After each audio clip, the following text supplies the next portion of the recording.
My name is Charmaine, 35 years old, and somehow still healing from wounds my family inflicted. As a successful software developer, I escaped their toxicity but maintained occasional contact. Last Sunday, they invited me to an upscale brunch to catch up. Between mimosas and avocado toast, my mother leaned forward smirking. "You know, Charmaine, you are lucky we even include you. Pity goes a long way." I simply sipped my coffee and smiled. That night, I logged in disabled every family credit account and emailed my lawyer about selling the cabin. Before I continue this story, let me know where you are watching from in the comments below. Hit like and subscribe if you have ever had to stand up to family who underestimated your worth. Growing up in Fairfield, Connecticut meant privilege to outsiders. But inside our sprawling colonial home, emotional coldness permeated every corner. Our four-bedroom house, with its manicured lawn and heated swimming pool, was a fortress of expectations I could never quite meet. My childhood bedroom, painted pale blue, at my mother Elaine's insistence despite my preference for green, became my sanctuary in prison. From elementary school through high school, I maintained straight as joined honor societies and eventually built a career that made me completely financially independent. I thought I had finally broken the cycle of toxic relationships when I moved to Atlanta and married Darius. He was a charismatic commercial real estate broker, someone who seemed to appreciate my drive and intellect. He played the part of the perfect supportive husband while I worked late nights coding financial software and building my company. But I was terribly wrong. The ultimate betrayal did not come from my mother or my siblings. It came from the man sharing my bed. Let us skip the exhausting details of the funeral and jump straight to the night that changed my life forever. It was exactly 4 hours after the reading of my grandpa Elias's will. Grandpa was the only person in my family who truly saw me. He was a self-made man who built an entire commercial real estate empire from a single barbershop in the West End. While my parents squandered their money trying to keep up appearances at the country club, Grandpa Elias recognized my analytical mind. He taught me how to read a balance sheet before I could even drive. That afternoon, the estate lawyer announced that Grandpa had bypassed my greedy parents entirely and left his entire portfolio to me. I had inherited a trust valued at $12 million. I stood in our master bathroom staring blindly into the mirror as I washed off my waterproof mascara. The heavy emotional weight of the day was pressing down on my chest. The house was quiet. The heavy oak door of the bathroom pushed open and Darius walked in. He did not step up behind me to wrap his arms around my waist. He did not offer a shoulder for my grief. Instead, his reflection in the mirror showed a man with cold, calculating eyes. He held a thick manila envelope.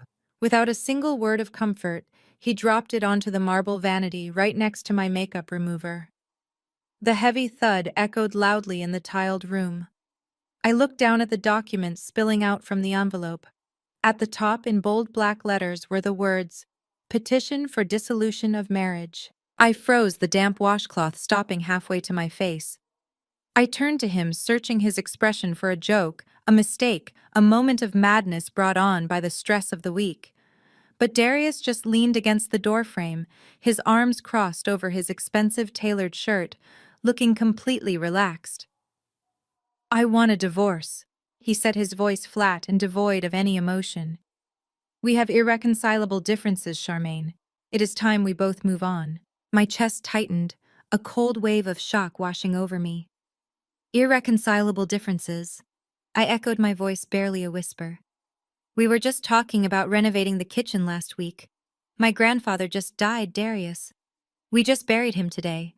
And you are handing me divorce papers right now." "Timing is everything in business," he replied, an arrogant smirk playing on his lips. "And since we are dissolving this partnership, we need to talk about assets. I have already spoken to my attorneys. I am entitled to 50% of everything you own. That includes the $12 million you inherited this afternoon." The sheer audacity of his words knocked the breath right out of me. I stared at him, trying to process the magnitude of his sudden greed. "That money is from my grandfather," I said, finding my voice and letting it harden. "It is an inheritance, Darius. By law, inheritance is separate property. You do not have a claim to a single dime of it. Darius let out a low, dark chuckle. He pushed off the door frame and took a slow, deliberate step toward me, towering over my frame. His expensive cologne mixed with the scent of my jasmine soap, creating a suffocating cloud in the small space. "You have always been so smart with your software and your algorithms, Charmaine," he whispered patronizingly, tapping his finger against the marble vanity. "But you really should have paid more attention to marital law. Let me educate you on how things work in the real world." He reached out and tapped a manicured finger directly against the divorce petition. "3 months ago," he said softly, his eyes locking onto mine, "I came to you with a problem.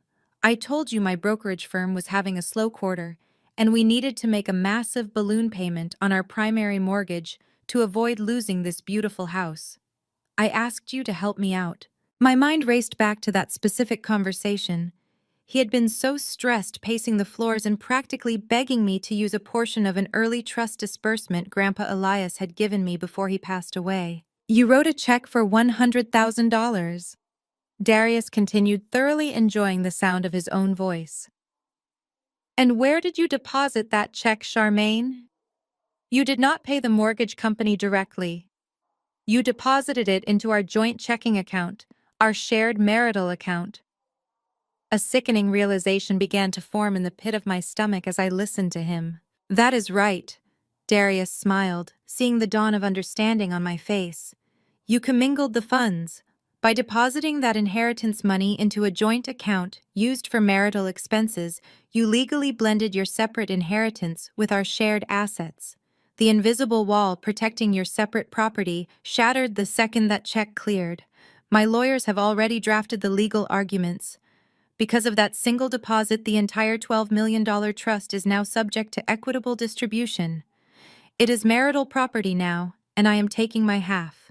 I stood paralyzed, staring at the man I had loved and supported for 5 years. He had planned this entire thing. The supposed financial crisis 3 months ago was a completely fabricated emergency. It was a calculated trap designed solely to taint my inheritance. He had been plotting to leave me and steal my grandfather's legacy before Grandpa was even in the ground. When my mother had screamed at the lawyer's office today, Darius had sat there holding my hand, playing the dutiful protector. Now I realized he was just quietly calculating his own massive payout.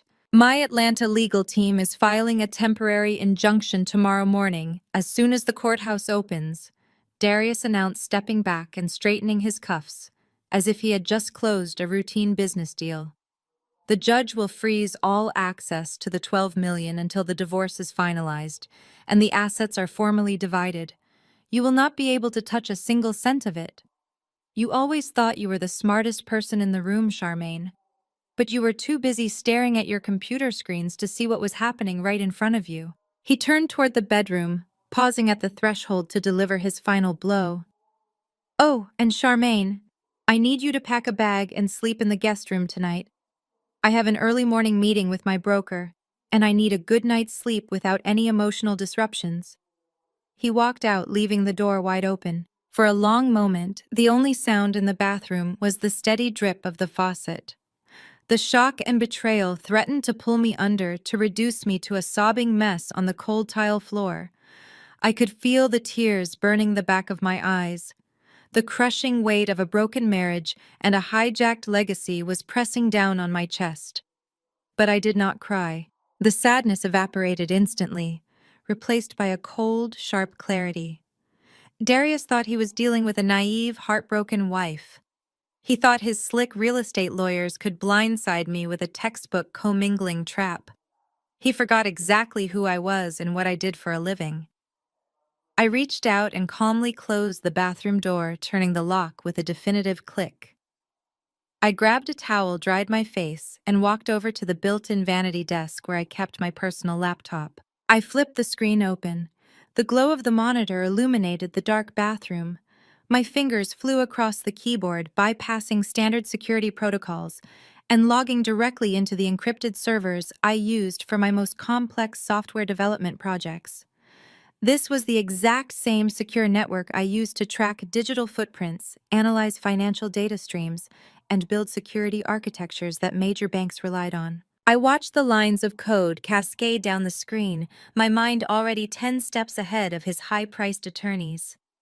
I pulled up the digitized banking records, the wire transfer histories, and the metadata of every single transaction Darius had made over the last 2 years. You really thought you could outsmart a developer who builds forensic financial tracking software? Darius muttered to the empty room, a dangerous smile spreading across my face. I clicked into a hidden directory I had established months ago when I first noticed slight discrepancies in his credit card statements. The folder was labeled with his initials. It contained absolutely everything: the hidden offshore accounts, the diverted real estate commissions, the fake shell companies he used to hide his money. The commingled funds trap he set for me was cute, but it required the money to actually come from my grandfather in the first place. And I had a massive secret of my own about that $100,000 check. Tomorrow morning, Darius would walk into his lawyer's office expecting to hold all the cards. He expected me to beg to negotiate to surrender half of my grandfather's empire just to make the pain and humiliation stop. Instead, I was going to systematically dismantle his entire life. He wanted to play a ruthless game of assets and liabilities. He wanted to use the law to steal the only thing my grandfather had left me.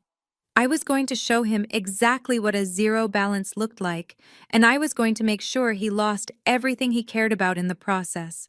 I did not sleep that night. I did not shed a single tear. Tears are a waste of hydration when you have a complex financial puzzle to solve, and I was about to dissect my husband's life with the precision of a surgeon. I moved from the cold marble of the bathroom vanity to my home office. This was a room Darius rarely entered because it lacked mirrored walls, expensive leather couches, and an audience to stroke his ego. I sat in my ergonomic chair and booted up my primary workstation. Two massive curved monitors flickered to life, bathing the dark, quiet room in a stark white glow. As a forensic accountant and a software developer, my entire career was built on one fundamental premise: numbers never lie. People lie. Husbands lie with terrifying ease. But bank routing numbers, encrypted tax returns, and digital audit trails tell the absolute, undeniable truth. I pulled up the shared cloud drive for Darius's commercial real estate brokerage. He thought his data was completely secure because he routinely changed his administrative password every 90 days.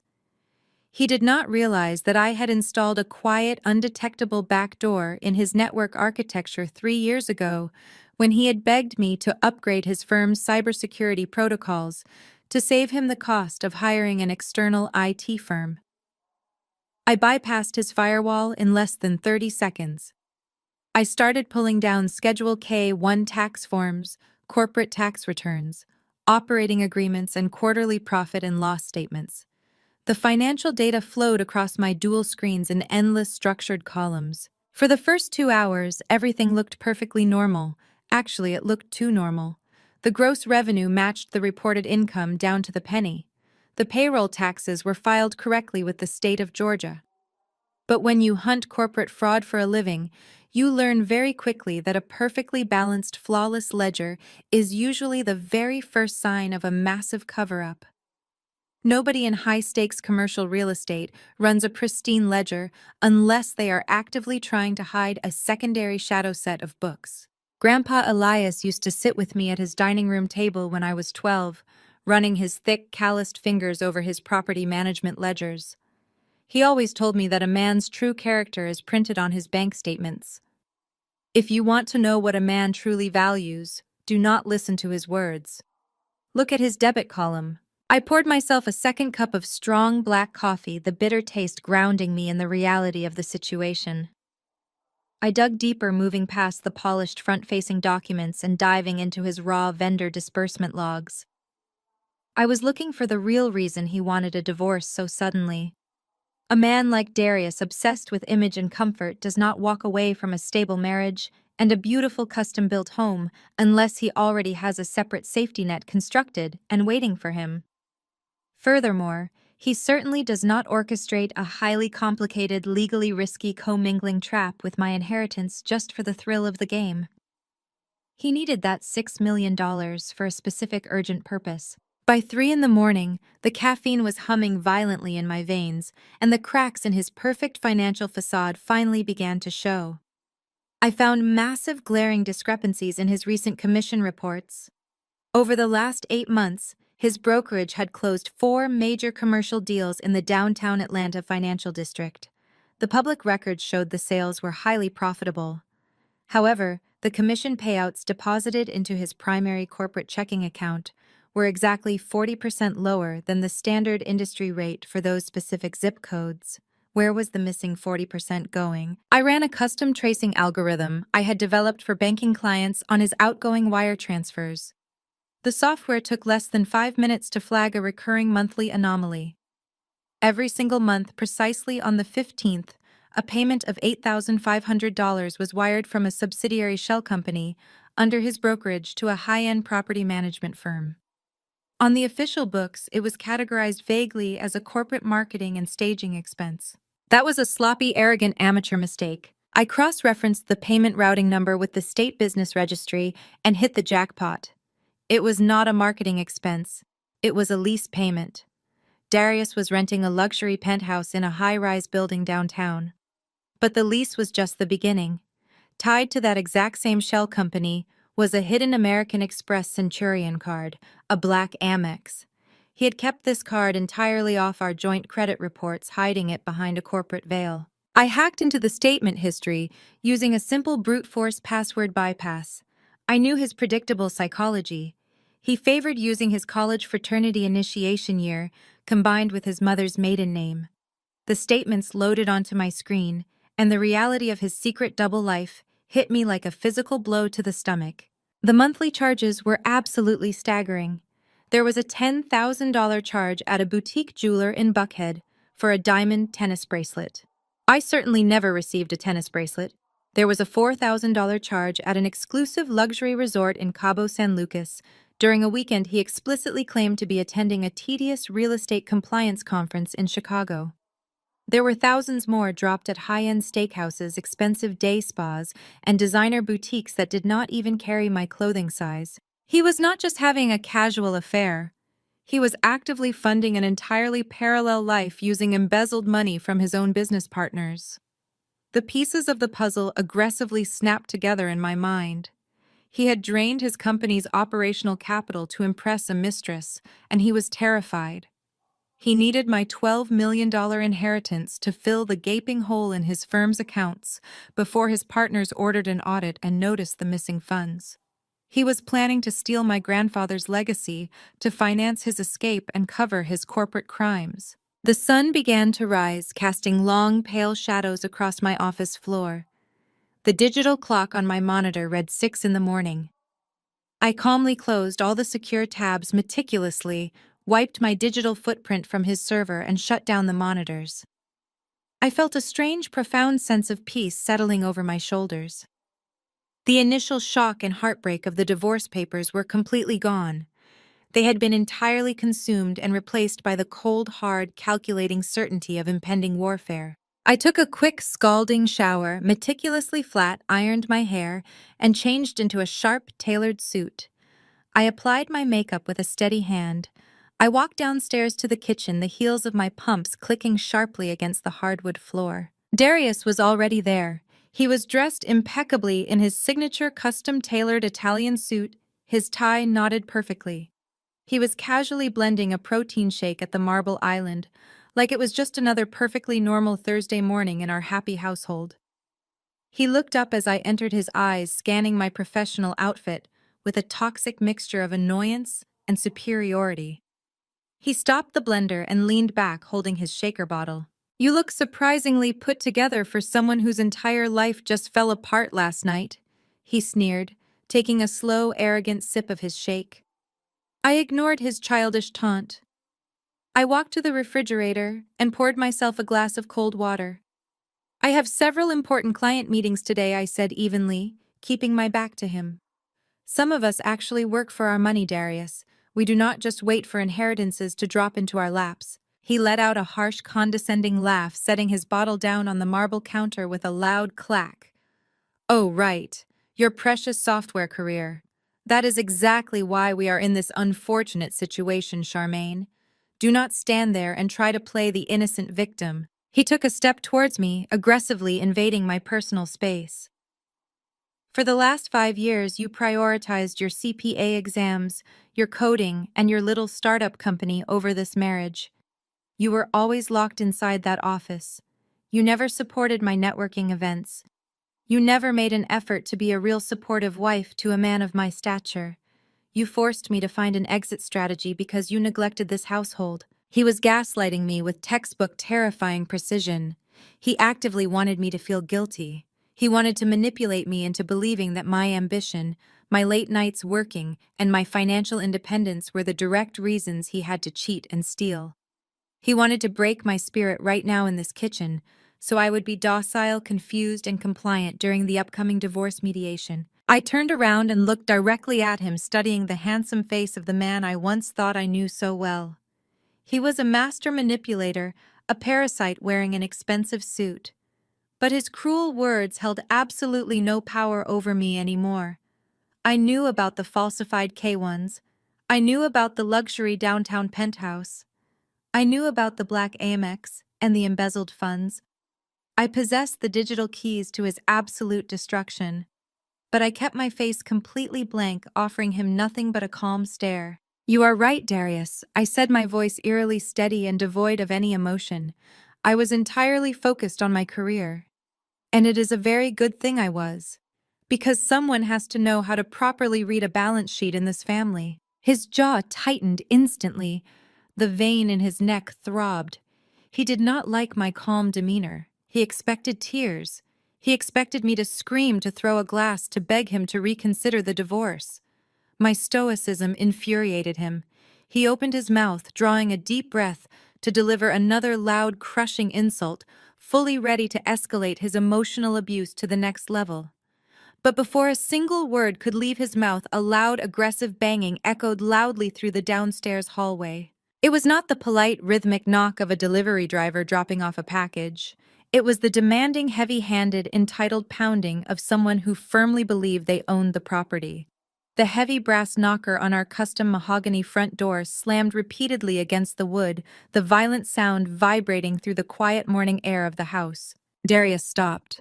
His anger vanished, replaced by a slow, predatory grin that made my skin crawl. "Ah," he said casually, checking his gold Rolex. "That must be the cleaning crew I hired. I told you last night to pack your things and move to the guest room, Charmaine. But since we are expediting this legal process, I thought it would be best if you just packed up and left the property entirely today. I need a clear space." I did not say a word. I walked past him, my heels clicking on the floor, and headed straight into the grand foyer. I did not open the door immediately. Instead, I looked out through the narrow glass sidelight window next to the doorframe. It was not a cleaning crew. Standing aggressively on my front porch, armed with large stacks of empty flattened cardboard boxes and heavy rolls of brown packing tape, were my mother-in-law Brenda, my sister-in-law Keisha, and my brother-in-law Jamal. Brenda was wearing her Sunday church hat on a Thursday, looking smug. Keisha was carrying a fake designer handbag, tapping her foot impatiently. Jamal was leaning lazily against the brick column, chewing gum. They had not come to visit. They had come to physically throw me out of my own house. Before I could even reach out to turn the deadbolt, the loud clicking sound of a metal key sliding into the lock echoed through the foyer. Darius had given his mother a spare key 3 years ago explicitly for emergencies like a burst pipe or a triggered alarm system. Apparently, my sudden forced eviction legally qualified as a family emergency. The heavy mahogany door swung inward so forcefully, I had to take a quick step backward to avoid being hit. Brenda marched into the foyer like a conquering general entering a defeated city.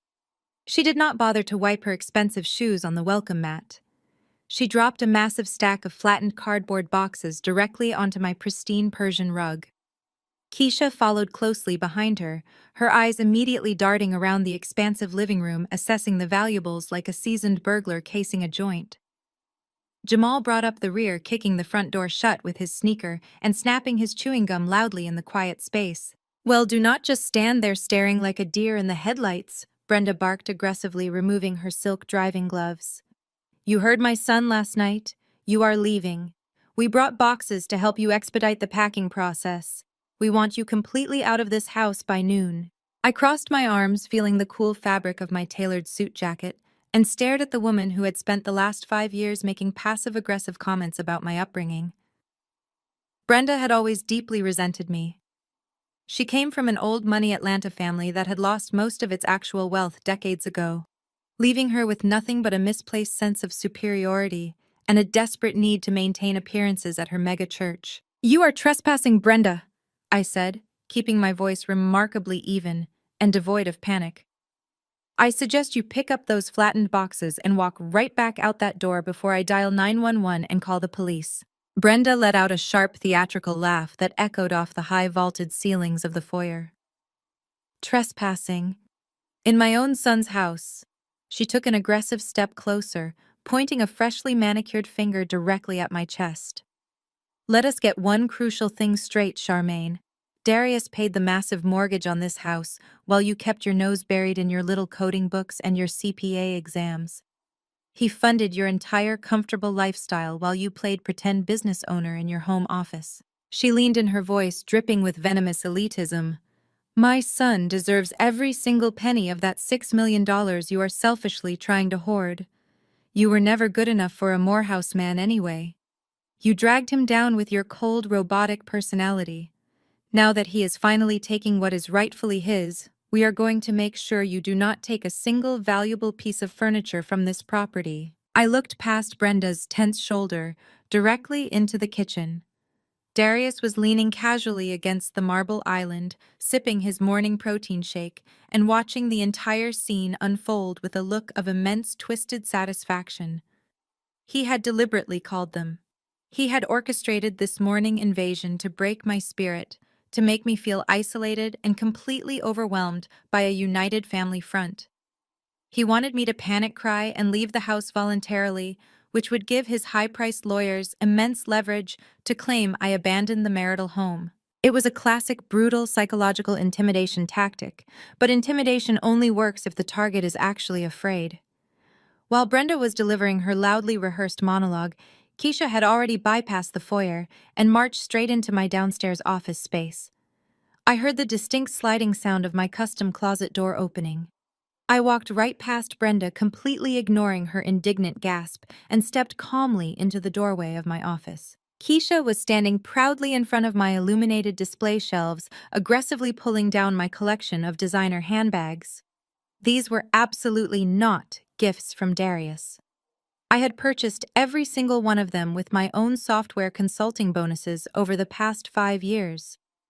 Keisha had always been intensely jealous of my wardrobe, constantly dropping heavy hints at family dinners that I should let her borrow my expensive things. Now she was simply taking them by force. She grabbed my limited edition Chanel flat bag and tossed it carelessly into one of the open cardboard boxes she had kicked onto the hardwood floor. Next went a heavy Prada tote, followed quickly by a vintage Hermes Kelley bag that I had spent 2 painstaking years authenticating and acquiring from a private dealer. What exactly do you think you are doing, Keisha? I asked, leaning my shoulder casually against the wooden doorframe. Keisha did not even have the basic decency to look guilty. She grabbed another leather bag and sneered directly at me. I am collecting collateral, Charmaine. You put my older brother through absolute hell for 5 long years. You were a terrible, highly neglectful wife. Consider these expensive bags collateral for the severe emotional damage you caused our family. Plus, Darius said all the assets in this house belong to him now anyway, so technically he is just gifting them to his favorite sister. She zipped the Prada tote open, roughly inspecting the delicate silk lining. You never even wore this one outside the house anyway, she muttered bitterly. It is completely wasted on a computer nerd like you. From the adjacent living room, I suddenly heard the loud, abrasive sound of heavy furniture scraping against the pristine hardwood floors. I turned my head sharply to see Jamal dragging my custom green velvet accent chair away from the painted wall. He had a yellow metal tape measure stretched out tightly across the pristine white drywall. Hey, Darius! Jamal yelled loudly toward the kitchen, not bothering to lower his booming voice. This wall is definitely wide enough, man. With the massive new money coming in from the divorce settlement, we can easily mount an 85-inch flat screen right here. We can finally host the proper Super Bowl viewing parties you always wanted. No more of Charmaine constantly complaining about the television volume. Darius chuckled warmly from the kitchen area. Put it on the shopping list, Jamal. We are upgrading absolutely everything in this house. The sheer unadulterated audacity of the scene playing out before my eyes was almost cinematic in its cruelty. They were actively carving up my life, my home, and my hard-earned possessions like hungry vultures picking over a fresh carcass. They had fully convinced themselves that my $12 million family inheritance was already sitting securely in Darius's personal bank account. They were joyfully spending phantom money, claiming my physical property, and treating me like an unwanted intruder in the very house I had helped design, build, and furnish. Brenda stomped up behind me, aggressively placing her hands on her wide hips. "Are you deaf, Charmaine?" she demanded loudly, her voice echoing in the hallway. "Go upstairs right now and pack your cheap clothes. My son has incredibly important business meetings today, and we are not leaving this hallway until you are completely off the premises. Do not make us pack your suitcase for you, because I promise you we will just throw everything out the second-story window directly into the driveway." The air in the house felt suffocatingly thick with their combined hostility. This was the exact calculated moment most people would completely break down. Most women would start screaming, crying uncontrollably, or begging for basic human decency. They would try to physically wrestle their belongings away from Keisha or violently push Jamal out the front door. That is exactly the reaction Darius wanted. He desperately wanted me to act erratic and hysterical so he could record it on his phone and use it as concrete evidence of my unstable mental state during the upcoming custody battle over our financial assets. I absolutely did not give them the satisfaction of a single raised decibel or a single shed tear. I took a slow, deep breath, centering my mind in the absolute certainty of the total financial destruction I was about to unleash upon every single person standing in this room. I reached into the tailored pocket of my suit jacket and pulled out my smartphone. I swiped the illuminated screen, opening the high-definition camera application, and switched it seamlessly to video recording mode. I pressed the red button. I lifted the phone, holding my arm incredibly steady, and framed Keisha perfectly in the center of the digital screen. She was just reaching upward for a large Louis Vuitton weekender bag resting on the very top shelf. "Smile for the camera, Keisha," I said, my voice projecting clearly and calmly over the chaotic noise of the house. Keisha froze instantly, her hand resting rigidly on the leather handle of the bag. She turned around slowly, her eyes widening slightly in panic as she saw the bright red recording light blinking steadily on my phone screen. "What are you doing?" she snapped, trying desperately to sound tough, but a slight noticeable tremor betrayed her sudden underlying nervousness. "Put that phone away, Charmaine. You absolutely cannot record me inside this house without my explicit permission." "Actually, Keisha, I can," I replied smoothly, keeping the camera lens focused right on her tense face. "The state of Georgia is a one-party consent state for video and audio recording, but more importantly, I need this high-definition footage for the official police report I'm about to file." Brenda scoffed loudly and obnoxiously from the hallway. "Police report?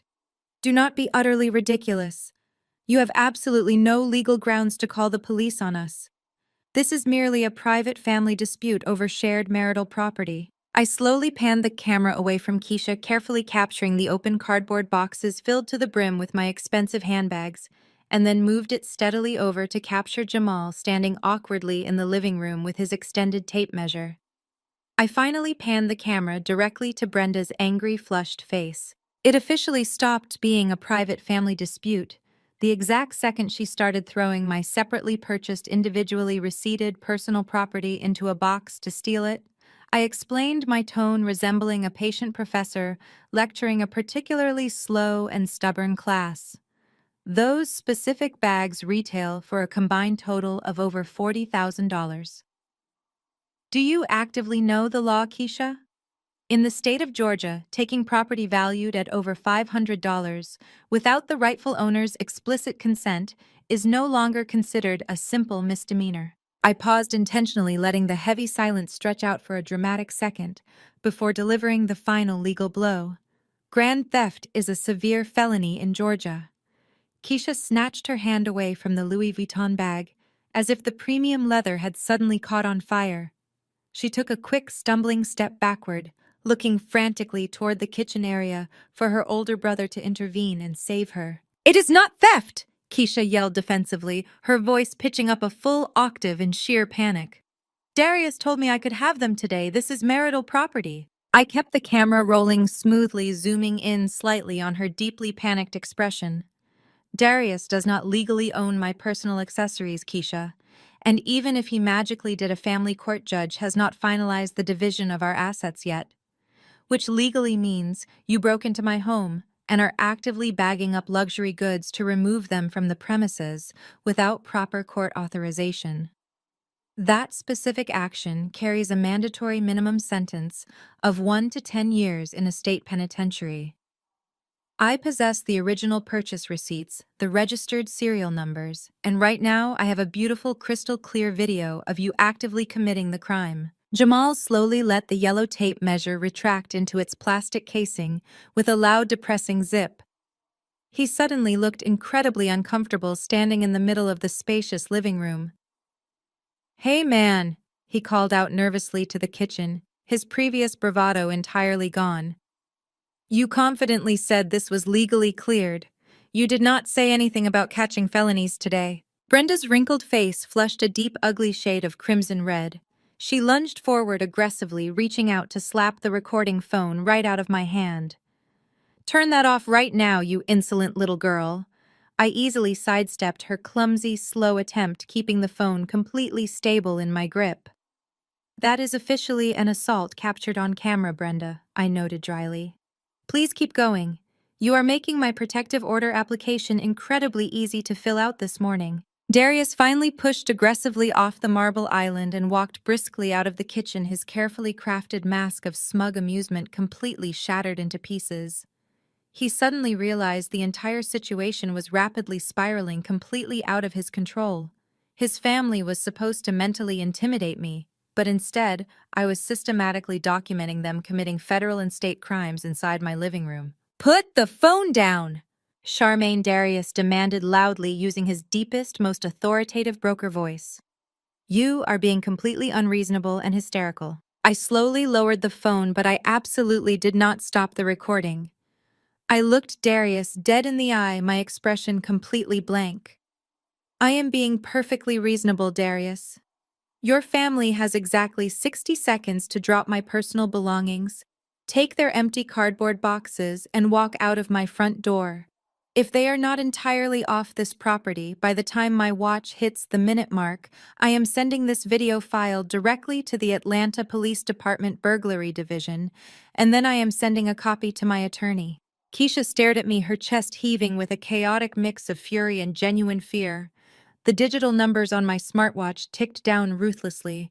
45 seconds, I announced, my voice cutting cleanly through the heavy, toxic silence of the living room. Keisha let out a deeply frustrated, guttural scream.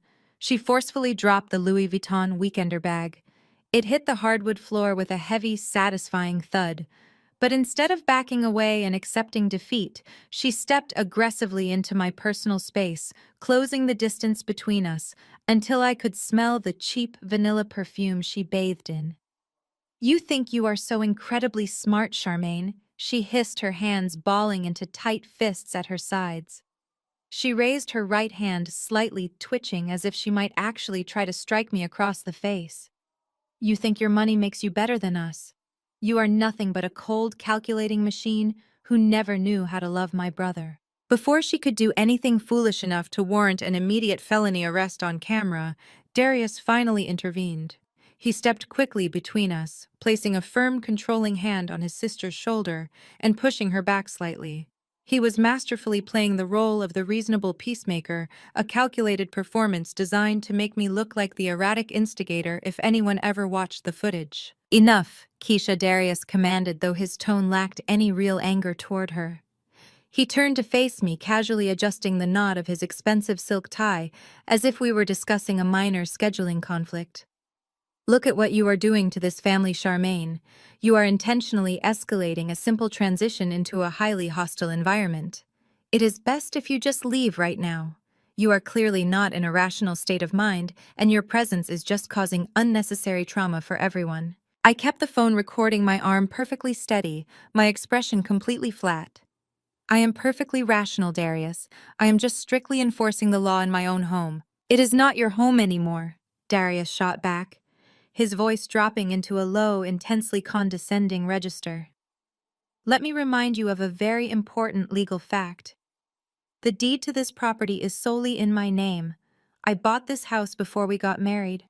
I pay the primary mortgage every single month from my corporate accounts. Your name is nowhere on the primary title.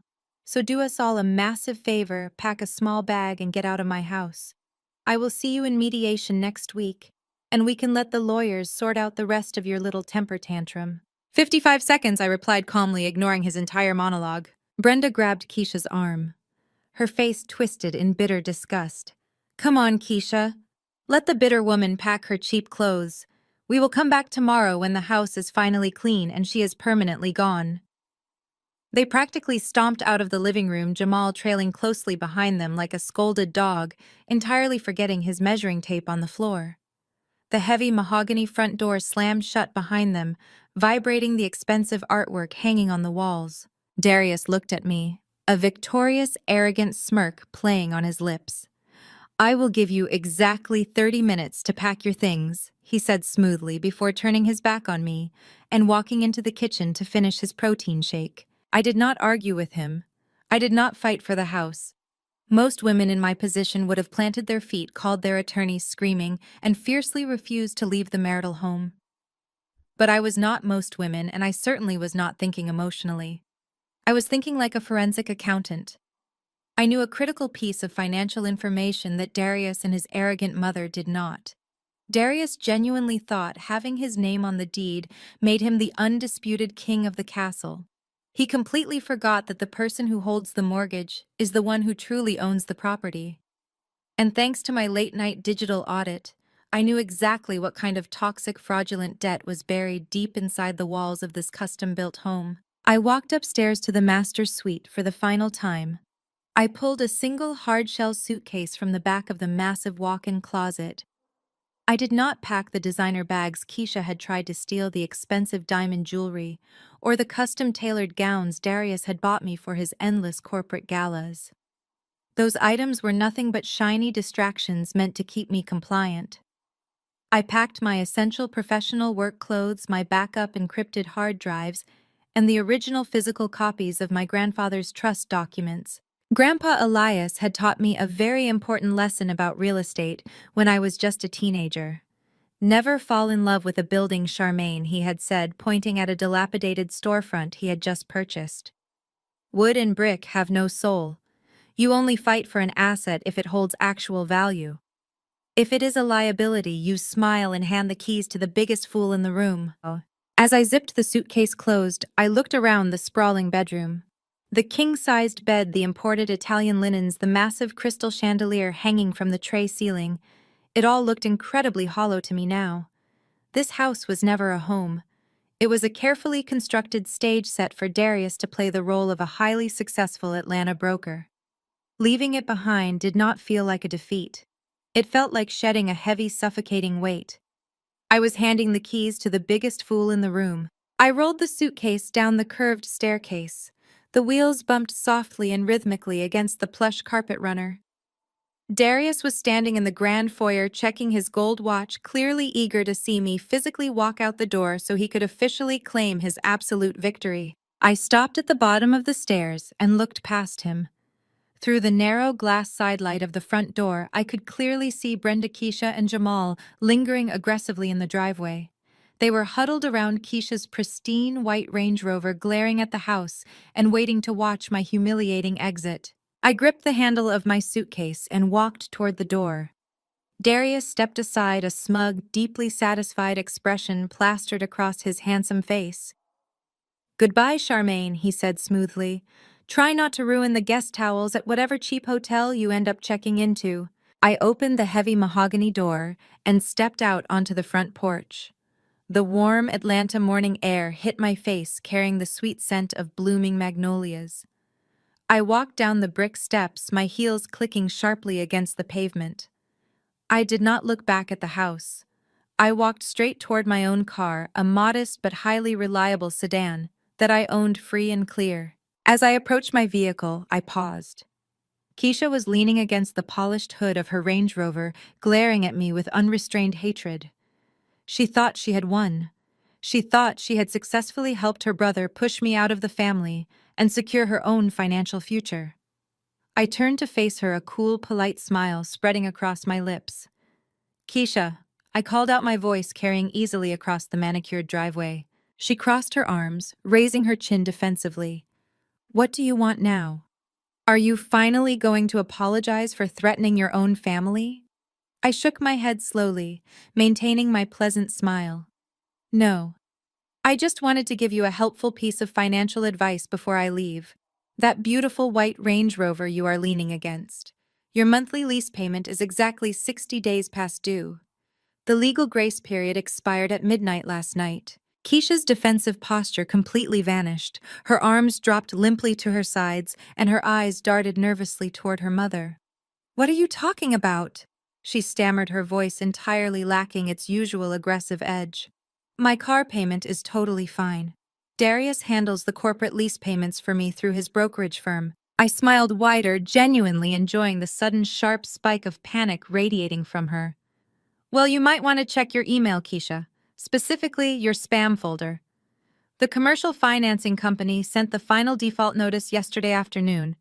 You should probably avoid parking on public streets for the next few days. The repo trucks in Atlanta are incredibly efficient this time of year, and they do not care who your brother is." I did not wait for her to respond. I did not stick around to watch the profound confusion and rising terror wash over her face as she scrambled for her phone. I opened my car door, slid into the driver's seat, and started the engine. I backed smoothly out of the driveway, leaving my toxic in-laws standing in the Georgia heat, suddenly realizing that their supposed financial safety net was already beginning to unravel. I drove straight to the Ritz-Carlton in downtown Atlanta. I did not care about the exorbitant daily rate. I needed a secure, highly controlled environment with high-speed fiber optic internet and absolute privacy. The concierge recognized me immediately from previous corporate tech conferences and seamlessly upgraded me to a sprawling corner suite on the executive floor. The moment the heavy suite door clicked shut behind me, the luxurious surroundings faded away. I went straight to work. I pushed the expensive room service menu aside and completely transformed the massive glass dining table into a highly functional mobile command center. I unpacked my encrypted laptops, linking them together with specialized cables to create a seamless dual-monitor setup.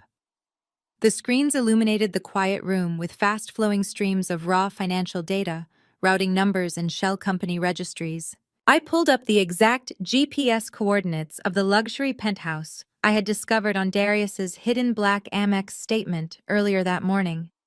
The property was located just 4 blocks away from my hotel, right in the beating heart of the financial district. I cross-referenced the building's property management company with my own corporate database. I knew their exact security protocols. I knew the concierge shift changes. I knew exactly how to bypass the front desk without raising a single alarm. Darius genuinely thought he had smoothly eliminated me from his life this morning. He thought he could pack me into a box and throw me away while he prepared to steal my inheritance in family court. He had absolutely no idea that I was already inside his digital walls, tracking his every move and systematically dismantling his empire piece by piece. I closed my primary laptop and stood up, smoothing the wrinkles from my tailored suit jacket. It was time to stop reading bank statements and start confronting the physical reality of his double life. I grabbed my hotel keycard and headed for the door. I was going to visit the downtown penthouse, and I was going to finally meet the woman who was helping my husband steal my future. As I walked down the quiet carpeted hallway of the hotel toward the elevator, my mind was rapidly organizing the financial data I had just extracted from the encrypted servers. While setting up my mobile command center, I had dug deeply into the specific limited liability company that officially owned the downtown penthouse. The deed was registered to an entity called Apex Horizon LLC. To an average person, or even a lazy divorce attorney, it would look like a standard corporate holding company completely unrelated to my husband. But my specialized auditing software had easily pierced the corporate veil. Apex Horizon was a hollow shell company registered in Delaware. It had no employees, no actual clients, and absolutely no legitimate business operations. Its sole purpose was to receive the stolen funds Darius was secretly funneling out of his own brokerage firm. He had been quietly embezzling his partner's money, hiding it behind fake marketing invoices, and using it to finance a multi-million-dollar love nest. I stepped into the hotel elevator and pressed the button for the parking garage. The sheer arrogance of his plan was almost impressive in its stupidity. He was simultaneously robbing his business partners and trying to steal my family inheritance, all while treating me like an incompetent housewife who could be easily bullied into submission. I navigated my car out of the hotel garage and merged into the heavy midday Atlanta traffic. The drive to the financial district gave me time to mentally prepare for the physical confrontation ahead. I was not driving there to scream, throw things, or cause a chaotic public scene. I was conducting an on-site forensic investigation. I needed to see the physical layout of his hidden life, and more importantly, I needed to identify the co-conspirator who was helping him launder the stolen money. The penthouse was located in one of the most exclusive, hyper-secure residential glass towers in downtown Atlanta. These types of ultra-luxury buildings are specifically designed to keep angry spouses and unwanted visitors completely locked out. The main lobby was heavily guarded by a sophisticated security desk, a strict guest registry, and 24-hour concierge staff. Furthermore, the passenger elevators required a programmed biometric key fob just to access the residential floors. A direct frontal approach through the main lobby would be immediately stopped by security, giving Darius ample time to hide his guest and fabricate a lie. Fortunately, my career as a forensic accountant required me to frequently audit highly secure commercial facilities, corporate vaults, and restricted data centers. I knew exactly how the hidden infrastructure of these massive buildings actually worked. Security is always an illusion designed to intimidate the general public. The weakest link in any multi-million-dollar high-rise is never the front door. It is always the service entrance. I bypassed the glamorous main entrance entirely and drove my car around to the narrow alleyway behind the building. I parked in a loading zone next to a row of industrial dumpsters. I grabbed a plain manila folder from my back seat, slipped a pen behind my ear, and walked purposefully toward the underground loading dock. The delivery bay was buzzing with chaotic activity. Catering staff, furniture delivery men, and maintenance workers were rushing back and forth. I kept my face locked in an expression of severe, annoyed corporate authority. I walked right past the loading dock supervisor without breaking my stride, acting as if I owned the entire building. When you look incredibly impatient, dressed in a sharp, tailored suit, and hold a folder as if it contains highly important compliance documents, working-class people instinctively step out of your way. Nobody wants to be the person who delays an aggressive corporate inspector. A delivery worker wearing a florist uniform walked up to the heavy steel door leading to the service elevators. He swiped his magnetic access badge. The light blinked green and the heavy door clicked open. I stepped up right behind him, let out a loud, frustrated sigh, and smoothly caught the door before it could close. I gave him a quick, dismissive nod and stepped into the service corridor. I bypassed the lower floors entirely and located the dedicated freight elevator. This specific elevator was utilized exclusively by the housekeeping staff and private contractors, meaning it completely bypassed the biometric security checkpoints of the main passenger cabs. I pressed the button for the top floor. The industrial metal box hummed loudly as it carried me 30 stories up into the Atlanta skyline. When the elevator doors finally slid open, I stepped out into a quiet, pristine, heavily carpeted residential hallway. The air up here smelled distinctly of expensive bergamot room spray and fresh lilies. There were only two massive double doors on this entire floor: Penthouse A and Penthouse B. My hacked financial records clearly indicated Darius was leasing Penthouse A. I walked silently down the long hallway, my leather heels sinking deeply into the plush carpeting, completely muffling my footsteps. As I approached the grand double doors of Penthouse A, I noticed a stroke of incredible luck. The heavy wooden door was pushed slightly ajar. A heavy brass doorstop was wedged firmly underneath it. A large specialized housekeeping cart was parked a few yards down the hallway, completely unattended. The private cleaning staff had likely propped the door open while taking the trash down to the service disposal chute, leaving the multi-million-dollar fortress entirely unsecured for a few brief minutes. I stopped just outside the crack in the door. I did not need to knock. I could already hear the clear, distinct sound of a cork popping loudly from a champagne bottle, followed immediately by the bright ringing sound of crystal flutes clinking together in celebration. Then I heard Darius laugh. It was not his professional networking laugh. It was a deep, arrogant, deeply satisfied sound. "We did it," Darius said, his voice carrying easily into the quiet hallway. "She is officially out of the house. I had my mother and Keisha go over there this morning with packing boxes to pressure her. She totally folded. She packed a single suitcase and literally ran away to a hotel. My lawyer said her abandoning the marital home gives us massive leverage for the temporary injunction hearing tomorrow." A woman laughed softly in response. Her voice was smooth, sophisticated, and entirely unbothered by the fact that she was actively helping a man destroy his marriage. "I told you she was weak," the woman replied confidently. "She might be a genius with her little software codes, Darius, but she has absolutely no spine in the real world. Did she suspect anything about us?" "Not a single thing," Darius scoffed loudly, pouring more champagne. "She was too busy acting morally superior to realize I have been moving the firm's money into this penthouse for 2 years. She actually believes this is just a standard divorce over irreconcilable differences. She completely bought the commingled funds trap, too. By Friday afternoon, her entire $12 million inheritance will be completely frozen by the family court. We will have all the leverage we need to force a quick, highly profitable settlement." I stood perfectly still in the hallway, letting their vile, arrogant words wash over me. They were actively celebrating my demise. They were drinking expensive champagne, fully believing they had successfully outsmarted me and secured their lavish future with my grandfather's hard-earned money. I placed my hand flat against the heavy wooden door and pushed it open smoothly. I stepped into the grand entryway.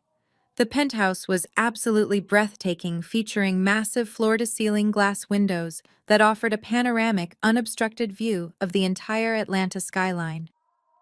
Modern abstract art hung on the pristine white walls, and a massive custom marble fireplace anchored the sprawling living room. Darius was standing by a long marble wet bar, wearing a tailored navy suit, without the tie, holding a bottle of Dom Perignon. The woman was lounging casually on a massive curved white leather sofa. She was wearing an expensive emerald green silk robe, holding her crystal champagne flute delicately between her manicured fingers. They did not hear me enter over the ambient sound of the soft jazz music playing through the hidden ceiling speakers. I walked slowly across the wide plank hardwood floor until I was standing directly in the center of the expansive living room, perfectly framed by the spectacular view of the city. "You really should tell your cleaning staff to close the door when they take out the trash." "Darius," I said, my voice cutting through the jazz music like a sharp blade of ice. "It is a major security risk for someone with so much to lose." Darius violently dropped the champagne bottle. It slammed onto the marble counter incredibly close to shattering, the expensive liquid foaming and spilling over the edge. He spun around, his eyes widening in sheer unadulterated panic as he stared at me standing in his hidden sanctuary. His jaw actually dropped open, entirely incapable of forming a single coherent word. The woman on the couch gasped loudly and sat up straight, spilling a splash of champagne onto her expensive silk robe. I slowly turned my attention away from my terrified husband and looked directly at his mistress. I expected to see a random cocktail waitress, a desperate real estate assistant, or perhaps a wealthy client he had manipulated. But as I studied her perfectly contoured face and her sharp, intelligent eyes, a cold jolt of absolute recognition hit me. I knew her. I did not know her intimately, but I had definitely sat across a mahogany conference table from her precisely 1 month ago. The pieces of the financial puzzle slammed together in my mind with terrifying speed and clarity. Her name was Chloe Williams. Chloe was not just some random woman Darius had picked up at a networking event to fund his ego.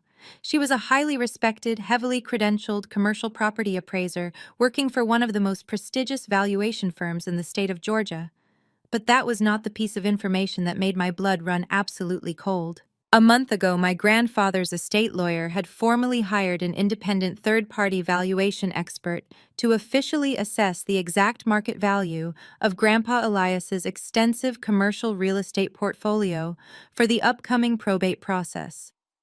The woman sitting on the couch sipping champagne in my husband's secret penthouse was the exact same appraiser assigned to value my $12 million inheritance. My shock at recognizing her was intense, but while my mind instantly began calculating the severe legal ramifications of this massive conflict of interest, Chloe simply smiled.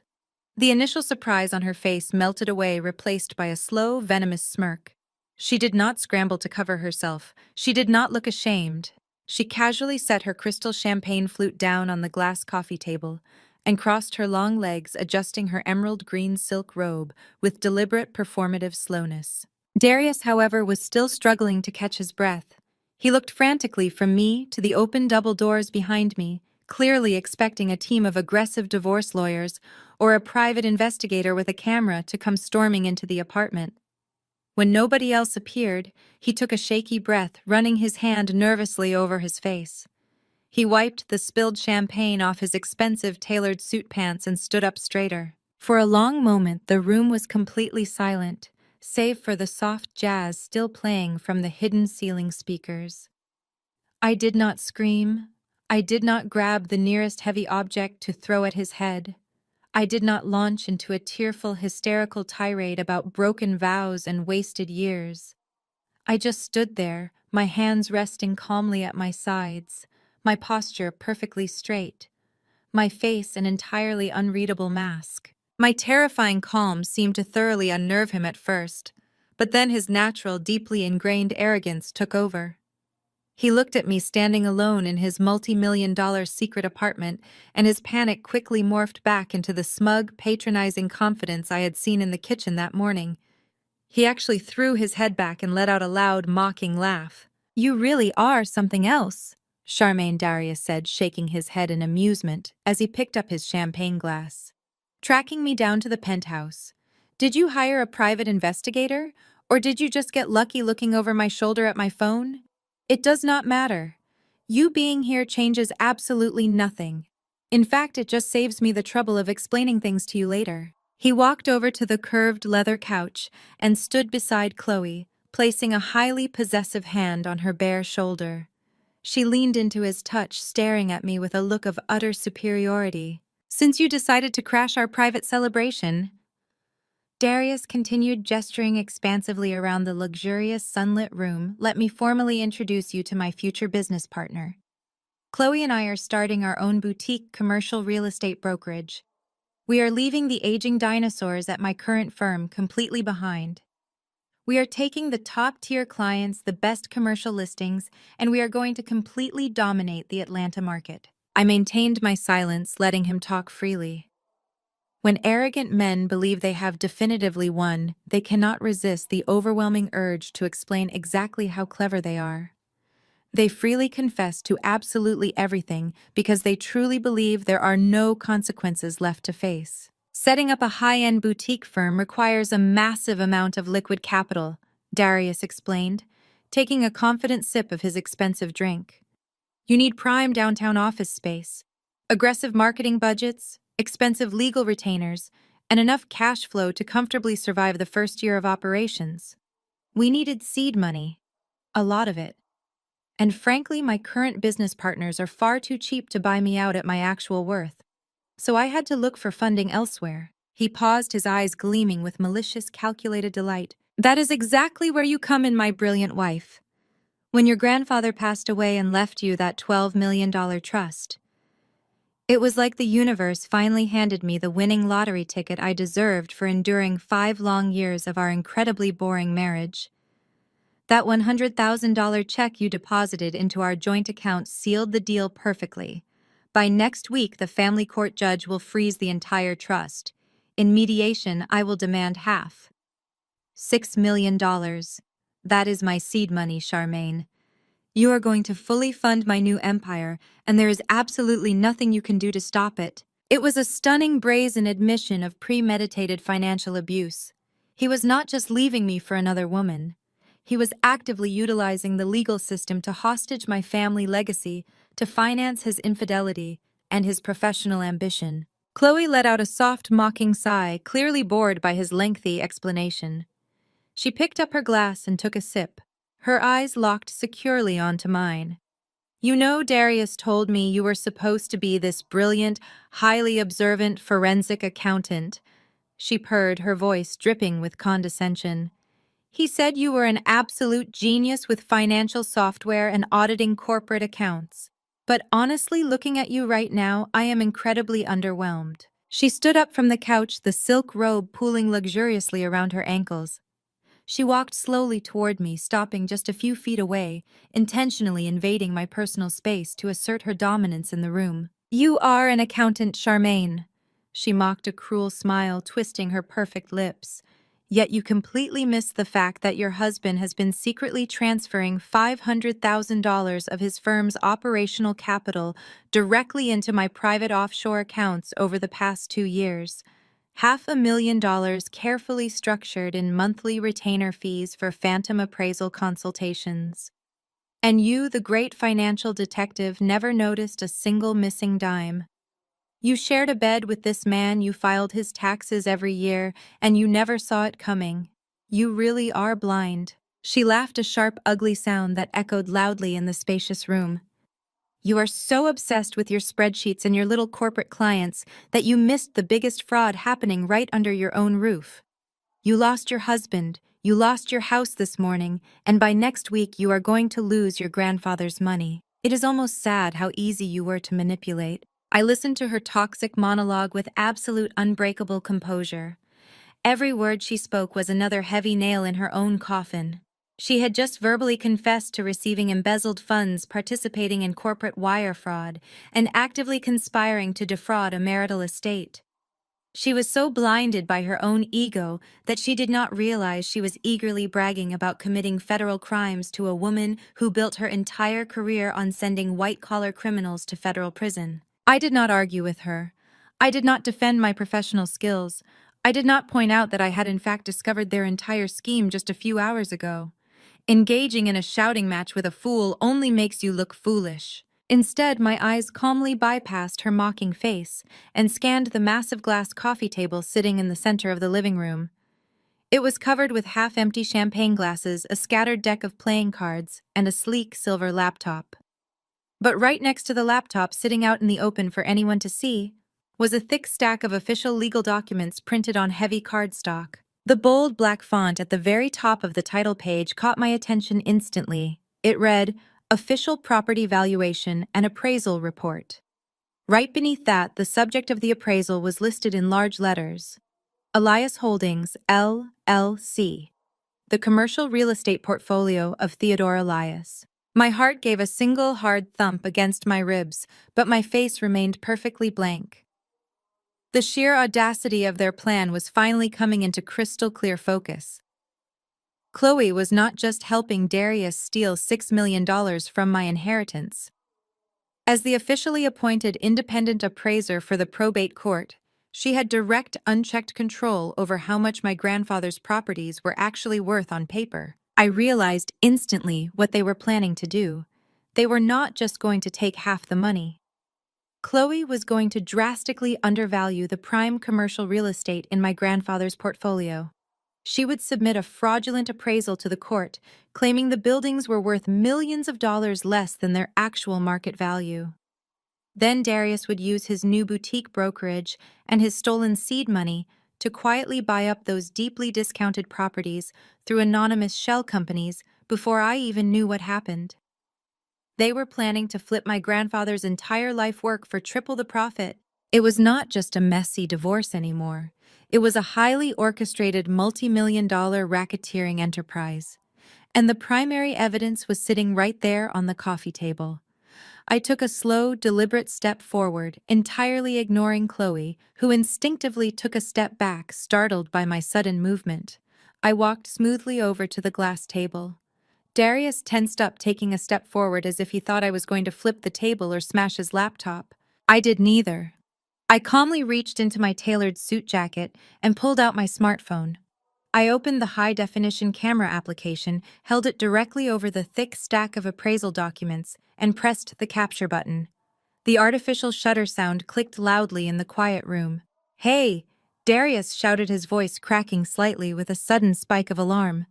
"What are you doing? Put that phone away right now! You cannot take pictures of confidential client files." I ignored him, tapping the screen to ensure the high-resolution image was perfectly in focus, clearly showing the title of the document, and Chloe's official appraiser seal stamped at the bottom of the page.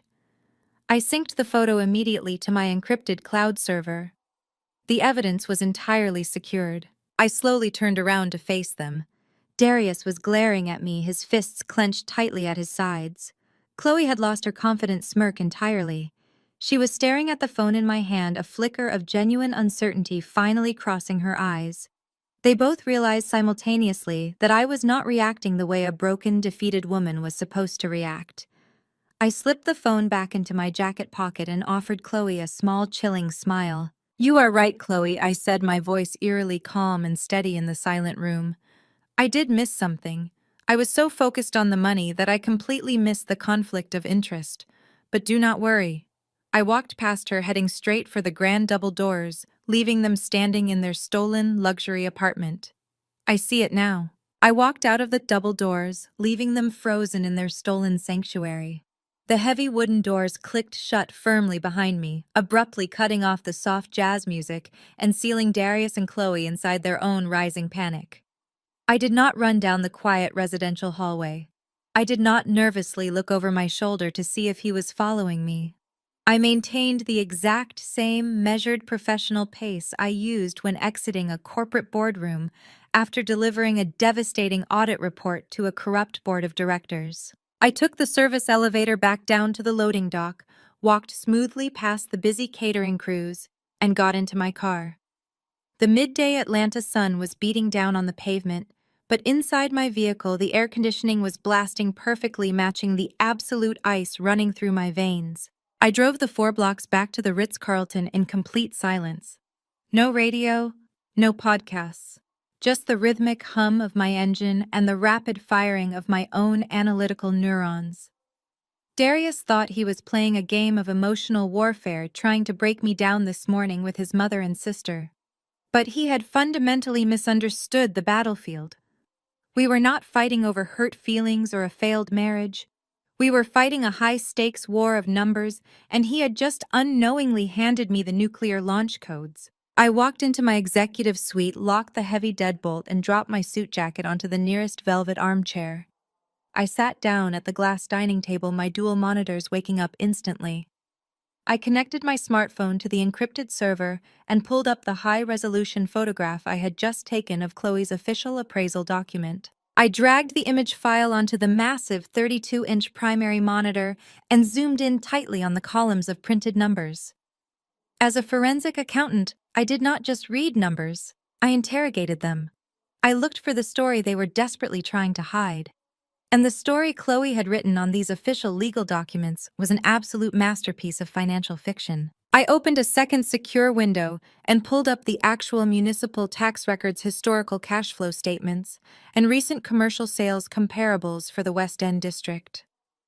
Grandpa Elias owned a massive, fully renovated commercial strip center right in the heart of that neighborhood. It was a prime piece of real estate, fully leased to stable long-term corporate tenants with zero vacancy.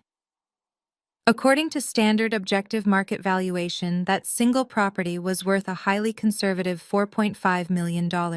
I looked back at Chloe's official appraisal report. She had listed the market value of the West End Strip Center at a laughable $1.8 million. I felt a cold, sharp smile slowly spread across my face. She had not just undervalued it slightly to save the estate on property taxes. She had slashed the actual value by nearly 60%. I quickly scanned the rest of the commercial portfolio listed on the document. The downtown office building, the two sprawling logistics warehouses near the airport, the highly coveted vacant commercial lots in Midtown. Every single asset had been aggressively purposefully undervalued by at least 40%. The total commercial portfolio, which Grandpa Elias and his expert financial advisors had accurately valued at $12 million just last year, was listed on Chloe's official court submission at a meager $6.8 million. I leaned back in my ergonomic chair, interlacing my fingers, as the sheer, breathtaking scope of their criminal conspiracy unfolded perfectly in my mind. This was not a sudden crime of passion. This was a highly sophisticated, meticulously planned corporate heist. If Darius had simply filed for divorce and demanded his share of a $12 million estate, the family court judge would have ordered a standard lengthy division of assets. But by bringing in his secret mistress as the officially court-appointed appraiser, he was rigging the entire legal game from the inside. Here was their exact play. Next week in family court, Darius and his high-priced lawyers would aggressively present Chloe's fraudulent appraisal to the judge. They would claim that the entire marital estate was only worth $6.8 million. Because the assets were primarily tied up in physical real estate and not liquid cash, Darius would legally demand that the properties be liquidated immediately so he could receive his 50% share of the assets. A forced liquidation in family court usually means the properties go up for public auction or a highly expedited quick sale. And who would magically appear to buy these deeply discounted commercial buildings? Apex Horizon LLC, the hidden Delaware shell company fully controlled by Darius and Chloe. They would use the $500,000 Darius had already embezzled from his brokerage firm as the down payment to secure the commercial loans. They would buy my grandfather's entire legacy for absolute pennies on the dollar. Once the ink was dry and the divorce was officially finalized, they would immediately turn around and relist the exact same properties on the open commercial market for their true actual value of $12 million. They were planning to pocket the massive difference. They would walk away with millions in clean, fully laundered cash, while I would be left with a tiny fraction of my rightful inheritance, completely oblivious to the fact that I had just been legally robbed blind by my own husband. It was brilliant, it was ruthless, and it was completely undeniably illegal. This scheme crossed multiple federal jurisdictions. Falsifying an official real estate appraisal to defraud a marital estate and actively manipulate a court proceeding is a severe felony. Using interstate bank wires to move embezzled corporate funds to a hidden shell company constitutes federal wire fraud. Conspiring together to successfully execute this complex financial crime elevated the entire situation directly into the realm of the Racketeer-Influenced and Corrupt Organizations Act. This was a textbook RICO case. Darius genuinely thought he was dealing with a heartbroken, naive wife in family court. He had absolutely no idea he was about to face the devastating, relentless wrath of the federal government. I picked up my smartphone and opened my encrypted contact list. I scrolled right past the numbers for my software clients and my local divorce attorney. I stopped on a specific name, Marcus Sterling. Mr. Sterling was not a family law attorney. He did not handle messy divorces or petty child custody battles. He was Grandpa Elias's personal estate lawyer and chief corporate counsel. He was an old-school, razor-sharp, incredibly ruthless legal shark who had spent 40 years aggressively defending my grandfather's empire from greedy developers and corrupt city officials. He did not tolerate fools, and he absolutely destroyed thieves. I pressed call. The secure line rang twice before a deep, gravelly voice answered. Sterling Law. Speak. Mr. Sterling, it is Charmaine. There was a brief pause on the line. Charmaine. I am deeply sorry about the circumstances. I heard about the divorce petition this morning. I already have a litigation team reviewing the trust documents to ensure your husband cannot pierce the corporate veil. We are preparing to file multiple defensive motions by tomorrow morning to completely block his injunction. We will bury his Atlanta lawyers in paperwork until they suffocate. I stared intensely at the fraudulent appraisal document glowing brightly on my monitor. Stop the filings, I said evenly. Another pause, much longer this time. Excuse me. If we do not file the defensive motions, the family court judge will grant his injunction automatically. Your grandfather's entire portfolio will be frozen. Your husband will be granted a mediation hearing to formally demand his 50% share. We cannot allow him to establish that legal foothold. I do not want to block him, Mr. Sterling. I want to invite him in. I quickly and precisely explained absolutely everything I had uncovered over the last 12 hours. I told him about the hidden commingled funds trap Darius had orchestrated 3 months ago. I detailed the offshore accounts, the embezzled firm money, and the luxurious hidden downtown penthouse. And then I dropped the final devastating piece of the puzzle. I told him about Chloe Williams, the massive conflict of interest, and the aggressive 40% undervaluation printed clearly on the official appraisal report I had just photographed. I listened to the heavy silence on the other end of the line. I could practically hear the gears turning in Mr. Sterling's brilliant, ruthless legal mind. He was a man who truly loved a good legal fight, but he loved a flawless execution even more. They are attempting to use the family court to facilitate a multi-million-dollar racketeering scheme, Mr. Sterling finally said, his gravelly voice dropping an octave, practically vibrating with barely contained legal fury. Theodore would have skinned him alive for trying to steal these buildings.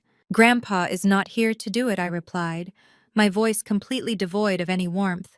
So I am going to do it for him. But we cannot alert them too early. If we file defensive motions now, Darius will know we are on to him. He will panic. He will destroy the digital evidence, dissolve the shell companies, and Chloe will miraculously revise her appraisal due to a sudden clerical error. They will slip right through our fingers and only face a messy divorce. I do not want a divorce settlement. I want federal indictments. What is your exact instruction, Charmaine? Mr. Sterling asked, his tone rapidly shifting from protective family lawyer to a general receiving battle orders. I leaned forward, my eyes locked on the digital evidence of my husband's absolute betrayal. Do not file the defensive motions. Let Darius walk into mediation thinking he has won. I want him to bleed out at the table. Exactly 5 days later, I walked into the sprawling marble lobby of one of the most expensive family law firms in the Buckhead district of Atlanta. The air conditioning was turned up uncomfortably high, and the entire space was a monument to billable hours decorated in cold glass polished chrome and abstract modern art that looked as intimidating as the hourly rates. I was wearing a sharp charcoal gray suit, my hair pulled back into a severe bun, carrying nothing but a slim black leather briefcase. I arrived exactly 20 minutes early to ensure I had ample time to observe the battlefield before the actual war began. I walked past the towering reception desk and immediately spotted my mother-in-law sitting in the opulent waiting area. Brenda was slouched comfortably in a plush leather armchair, completely engrossed in her large smartphone screen. She was scrolling rapidly, and as I walked closer, I could clearly see the vibrant images of overwater bungalows in Bora Bora and first-class flight itineraries reflecting in her designer sunglasses. She was already actively shopping for luxury vacations, gleefully spending the massive settlement check she firmly believed her son was going to extract from me today. Brenda looked up as my heels clicked sharply against the polished marble floor. She lowered her phone and offered me a wide, predatory smile that did absolutely nothing to hide the malice in her eyes. "Well, look who decided to show up," she sneered, her voice carrying loudly across the quiet reception area. "I was beginning to wonder if you were going to default and just let the judge award Darius everything. I hope you brought your checkbook, Charmaine. Darius has already picked out the custom cabinets for his new kitchen." I did not break my stride. I did not offer her a polite greeting or engage with her petty taunts.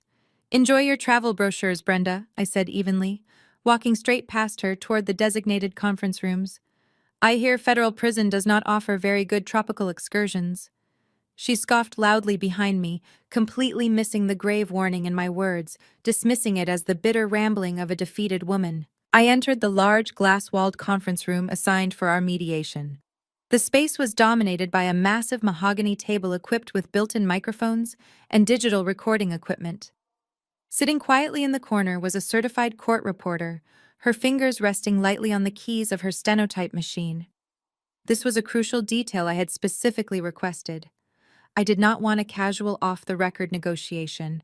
I wanted every single lie, every fraudulent claim, and every arrogant demand permanently cemented into an official legal transcript. My attorney was already sitting at the table reviewing a thick stack of manila folders. Mr. Sterling had not come personally. As a titan of corporate law, his sudden appearance in a family law mediation would have immediately signaled to Darius that this was a corporate bloodbath, not a standard divorce. Instead, Mr. Sterling had sent his most vicious senior litigation partner, a brilliant woman named Evelyn Thorne. Evelyn was a former federal prosecutor who shared my deep appreciation for cold, hard facts and absolute legal destruction. We exchanged a brief knowing nod. We were entirely ready. 10 minutes later, the heavy glass door swung open and Darius walked in. He looked like he had just stepped straight off the cover of GQ magazine. He was wearing a custom-tailored charcoal pinstripe suit, a crisp white shirt, and a silk tie that perfectly matched the pocket square folded sharply in his breast pocket. He looked incredibly handsome, perfectly rested and radiating a sickening level of arrogant confidence. He honestly believed he was walking into a complete slaughter where I was the sacrificial lamb. Flanking him was his attorney, a notorious Atlanta divorce lawyer named Richard Vance. Vance was widely known as an aggressive courtroom bulldog. He was the kind of lawyer who built his entire reputation on screaming at opposing counsel, intimidating witnesses, and bullying spouses into accepting terrible settlements just to make the emotional pain stop. He carried 2 massive leather briefcases and dropped them onto the mahogany table with a loud theatrical thud, clearly intended to assert his physical dominance in the room. Darius sat down directly across from me. He unbuttoned his suit jacket, leaned back in his expensive ergonomic chair, and offered me a small, patronizing smile. He looked completely relaxed. The mediator, a retired Superior Court judge with a stern face and zero tolerance for nonsense, walked into the room and took his seat at the head of the table. He quickly explained the ground rules for the mediation, reminding everyone that while the negotiations were meant to be collaborative, everything said today was being officially recorded by the court reporter. "Let us begin," the mediator said, folding his hands on the table. "Mr. Vance, since your client filed the initial petition, you have the floor. What are Mr. Washington's demands to dissolve this marriage?" Richard Vance stood up. He did not simply read from a piece of paper. He paced slightly, projecting his voice loudly as if he were delivering an opening statement to a packed jury rather than a quiet conference room. "Your Honor, this is a highly straightforward case of equitable distribution." Vance began fixing a hard, aggressive glare on me. "My client, Mr. Washington, has been the primary financial provider for the marital home for the past 5 years. During this time, he fully supported his wife while she pursued her CPA certifications and built her software consulting business. Despite his unwavering support, she became entirely neglectful of the marriage." Vance paused for dramatic effect, placing his hands flat on the mahogany table and leaning aggressively toward my side of the room. "We are demanding 3 specific things today. First, we demand sole undisputed ownership of the primary marital residence. The deed is already solely in my client's name, and he has paid every mortgage payment from his business accounts. We expect Mrs. Washington to formally waive any and all claims to the equity in that property." I sat perfectly still, my face a completely blank mask. Evelyn sat beside me, equally motionless, letting Vance perform his loud, aggressive circus act. Second, Vance continued, his voice rising in volume. "We are demanding a comprehensive alimony package. Mrs. Washington's software company and accounting practice have a massive future earning potential that vastly outstrips my client's current income. Mr. Washington's commercial real estate brokerage has struggled immensely over the last 2 years due to market fluctuations. He requires spousal support to maintain the standard of living he was accustomed to before his wife abandoned the marital home." The sheer audacity of the alimony demand was almost physically staggering. Darius was secretly embezzling hundreds of thousands of dollars from his own firm to rent a luxury downtown penthouse and buy diamond bracelets for his mistress, yet he had the absolute nerve to sit in this room and demand spousal support by claiming his business was struggling. But Vance was not finished. He reached into his leather briefcase and dramatically pulled out the thick-bound appraisal report that Chloe had falsified. He threw it onto the center of the table. "Finally, we addressed the marital assets," Vance declared loudly. 3 months ago, Mrs. Washington deposited a check for $100,000 derived from an early trust disbursement directly into a joint marital checking account. By doing so, she legally commingled those funds irrevocably, stripping the entire trust of its separate property status. We have provided the court with a certified independent appraisal of the real estate portfolio contained within that trust. The total market value is officially assessed at $6.8 million. Vance pointed a thick finger directly at me. My client legally demands exactly 50% of that commingled marital asset. $3.4 million payable immediately through the forced liquidation of the commercial properties. If she refuses, we will proceed to trial and let the judge freeze every single bank account she possesses for the next 3 years. Vance sat down looking immensely satisfied with his loud, aggressive performance. Darius was actually smiling now, a bright, triumphant grin. He looked at me across the table, his eyes practically screaming that he had won. The room fell completely silent save for the rapid, quiet clicking of the court reporter's stenotype machine. I did not look at Vance. I looked directly into my husband's arrogant eyes.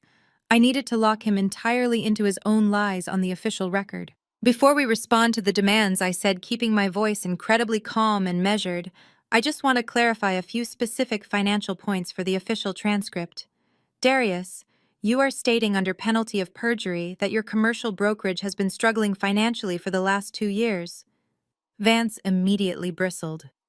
"My client does not have to answer your direct interrogations. It is a simple clarifying question regarding his demand for alimony," Evelyn interjected smoothly, silencing Vance with a cold, professional glare. "If he is demanding my client's money, he needs to confirm his own financial hardship on the record." Darius waved his attorney off, completely confident in his own deception. "Yes, Charmaine," he said smoothly, leaning closer to the microphone. "The commercial market has been incredibly tough. My firm has barely broken even. I certainly do not have any hidden reserves or excess capital. That is exactly why I need the alimony." I nodded slowly, letting the court reporter type his fatal admission. "And this independent appraisal of my grandfather's portfolio." I continued tapping the thick document sitting in the middle of the table. "You are absolutely certain this is a fair, accurate, and completely unbiased market valuation. You do not have any personal or financial relationship with the appraiser who drafted this report." Darius laughed, a condescending sound that echoed in the glass room. "Do not be ridiculous, Charmaine. It is a court-certified appraiser. The numbers are completely accurate.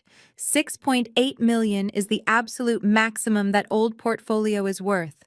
Stop stalling and just accept the reality of the situation." I looked over at the court reporter. "Did you get all of that exactly as he said it?" I asked her politely. The court reporter nodded quickly, her fingers resting lightly on the keys. "Yes, ma'am." "Perfect," I whispered, leaning back in my chair. The trap was fully sprung. The steel jaws had clamped down hard on his ankle, and he had absolutely no idea he was already bleeding to death. He had just committed textbook perjury on an official court transcript, verified a fraudulent document, and lied about his hidden assets while demanding alimony. The mediator cleared his throat, sensing the sudden strange shift in the temperature of the room. My lack of panic was clearly confusing everyone except Evelyn. "Well," the mediator said, turning his attention to me, "the petitioner has made his demands incredibly clear. They are aggressive, but they have laid out their legal arguments regarding the commingled funds and the property valuation. Mrs. Washington, it is your turn. What is your counter-offer?" I did not look at the mediator. I kept my eyes locked entirely on Darius, watching the smug satisfaction radiating from his handsome face. I slowly reached down and unlatched my slim black leather briefcase. The metallic clicks sounded incredibly loud in the quiet conference room. I opened the lid and pulled out a single neatly organized stack of financial documents. "I have no counteroffer," I said, my voice completely devoid of any emotion, cold and sharp as shattered glass. "I have a financial correction." I pulled a single piece of heavy bond paper from the top of my stack and slid it smoothly across the polished mahogany table directly toward Richard Vance. The bulldog attorney picked it up, expecting to see a desperate settlement offer. Instead, his thick eyebrows knitted together in profound confusion. "What exactly is this?" Mrs. Washington Vance demanded, waving the paper slightly in the air. "It is a certified bank statement from my primary personal checking account," I explained, keeping my tone perfectly conversational, "accompanied by a verified pay stub and an official tax form from my software consulting firm. It dates back to exactly 3 months ago, the precise week my husband suddenly experienced a severe financial emergency and begged me to help him pay down the primary mortgage on our home." Darius crossed his arms, leaning back with a smug, dismissive huff. "We already know about the check, Charmaine.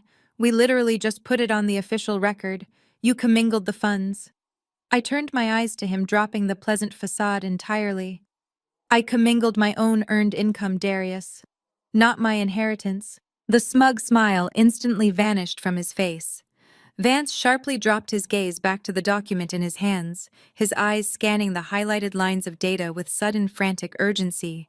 "You see," I continued, speaking clearly for the court reporter, "that $100,000 check I deposited into our joint marital account did not come from my grandfather. It did not come from any trust disbursement. It was my annual performance bonus from my software company. It was money I earned through the business I built, while you falsely claimed I was neglecting our marriage. My grandfather's estate never transferred a single dime into our joint accounts." Vance swallowed hard. He looked at the certified deposit record, then at the W-2 form, and finally at his own client. The aggressive bluster had completely drained from the attorney's face. In family law, a commingling argument only works if you can definitively prove the specific funds originated from the separate inheritance. I had just provided undeniable court-certified proof that the money was simply my standard marital income. "This means," Evelyn chimed in, her voice ringing with absolute legal authority, "that the commingling argument your client constructed his entire divorce petition upon is completely invalid. The inheritance remains entirely separate property. It has never been blended, it has never been shared, and it is absolutely not subject to equitable distribution." Darius gripped the armrests of his leather chair. His knuckles turned stark white. He looked at his lawyer, panic finally bleeding into his voice. "Richard, do something. Tell them it does not matter. The money grew during the marriage. We have a right to the appreciation." Vance opened his mouth to pivot to that exact argument, but Evelyn was already moving. She reached into her own briefcase and pulled out a massive, leather-bound portfolio. The cover bore the heavy gold embossed seal of Elias Holdings. She did not slide this document. She dropped it directly onto the center of the mahogany table. The heavy thud echoed like a gavel striking a sound block. "Even if you attempted to argue marital appreciation, Mr. Vance, it would be a complete waste of the court's time," Evelyn stated, her eyes locking onto the opposing counsel with the lethal intensity of a former federal prosecutor. "Because you have fundamentally misunderstood the very nature of the asset you are trying to steal." Vance looked at the leather binder like it was a live explosive. "What is that?" "That is the last will and testament alongside the finalized estate structuring documents of Theodore Elias," Evelyn explained smoothly. "You and your client have been operating under the incredibly naive assumption that my client inherited $12 million in liquid cash or direct property deeds. She did not. Theodore Elias was a brilliant businessman who understood exactly how to protect his legacy from opportunistic spouses." I watched Darius carefully. The color was rapidly draining from his handsome face. He was staring at the leather binder, his chest rising and falling with shallow, erratic breaths. "My grandfather did not leave me $12 million, I said, taking over the explanation to ensure Darius heard it directly from my mouth. "He left me 100% control of Elias Holdings. Elias Holdings is not a standard corporate entity, Darius. It is an irrevocable trust. The absolute silence that fell over the glass conference room was deafening. The only sound was the frantic clicking of the court reporter capturing the exact moment my husband's entire multi-million-dollar extortion plot completely collapsed. Even if you do not know corporate law, Darius, your expensive attorney certainly does, I said, gesturing politely toward Vance. Richard, would you care to explain to your client exactly what an irrevocable trust means in the state of Georgia? Vance looked physically ill. He slowly took off his reading glasses and rubbed the bridge of his nose. He knew his client had just dragged him into an unwinnable legal bloodbath. An irrevocable trust. Vance muttered, his voice entirely lacking its previous booming confidence, is a legal entity that cannot be altered, amended, or dissolved by the creator once it is established. More importantly, the assets placed inside the trust no longer belong to the beneficiary personally. Exactly, Evelyn confirmed sharply. The trust owns the commercial real estate. The trust owns the bank accounts. My client is simply the designated trustee and the sole beneficiary. She does not hold personal title to a single brick of those buildings. Therefore, the marital estate owns absolutely nothing. I leaned forward, resting my forearms on the cool mahogany table, bringing myself closer to Darius. You cannot freeze the trust, Darius. You cannot force a liquidation of the properties. You cannot demand $3.4 million because legally I do not own $3.4 million for you to take. The assets are completely untouchable by a spouse in a divorce proceeding. They are fortified behind an impenetrable legal wall. Darius looked like he had just been hit by a freight train. His jaw hung slack. He looked wildly between me, Evelyn, and his own attorney, desperately searching for a legal loophole, a technicality, any shred of hope that his massive gamble had not just exploded in his face. Richard, tell me she is lying, Darius demanded, his voice cracking with absolute desperation. Tell me we can break the trust. We have the appraisal. We proved the value. Vance looked at the fraudulent appraisal document sitting on the table. The document Chloe had risked her entire career to fabricate. Vance reached out and slowly slid the appraisal report back toward himself, actively distancing it from the center of the negotiations. He was a ruthless lawyer, but he was not an idiot. He suddenly realized his client was highly unstable and operating on deeply flawed, potentially dangerous information. If the assets are held in an irrevocable trust, Vance said quietly, not looking at Darius, then the appraisal is completely irrelevant. The court has no jurisdiction to divide those properties. We get nothing from the inheritance. Exactly $0. Darius let out a sound that was half gasp, half sob. The reality of his situation was finally crashing down upon him with crushing, inescapable weight. He was not just walking away empty-handed. He was walking away owing $500,000 in embezzled corporate funds to his angry business partners. He had signed a massive lease on a luxury downtown penthouse he could no longer afford. He had promised his mistress millions of dollars in seed money to start a new brokerage firm that was now entirely unfunded. He had completely ruined his life for a massive payday that legally did not exist. The mediator cleared his throat, sensing the total collapse of the petitioner's case. Given this new documentation, Mr. Vance, do you wish to revise your client's demands? It appears the demand for 50% of the trust is a legal impossibility. Before Vance could even formulate a diplomatic retreat, Darius completely snapped. The sophisticated GQ cover model facade shattered into a million jagged pieces. He slammed both of his fists violently down onto the mahogany table.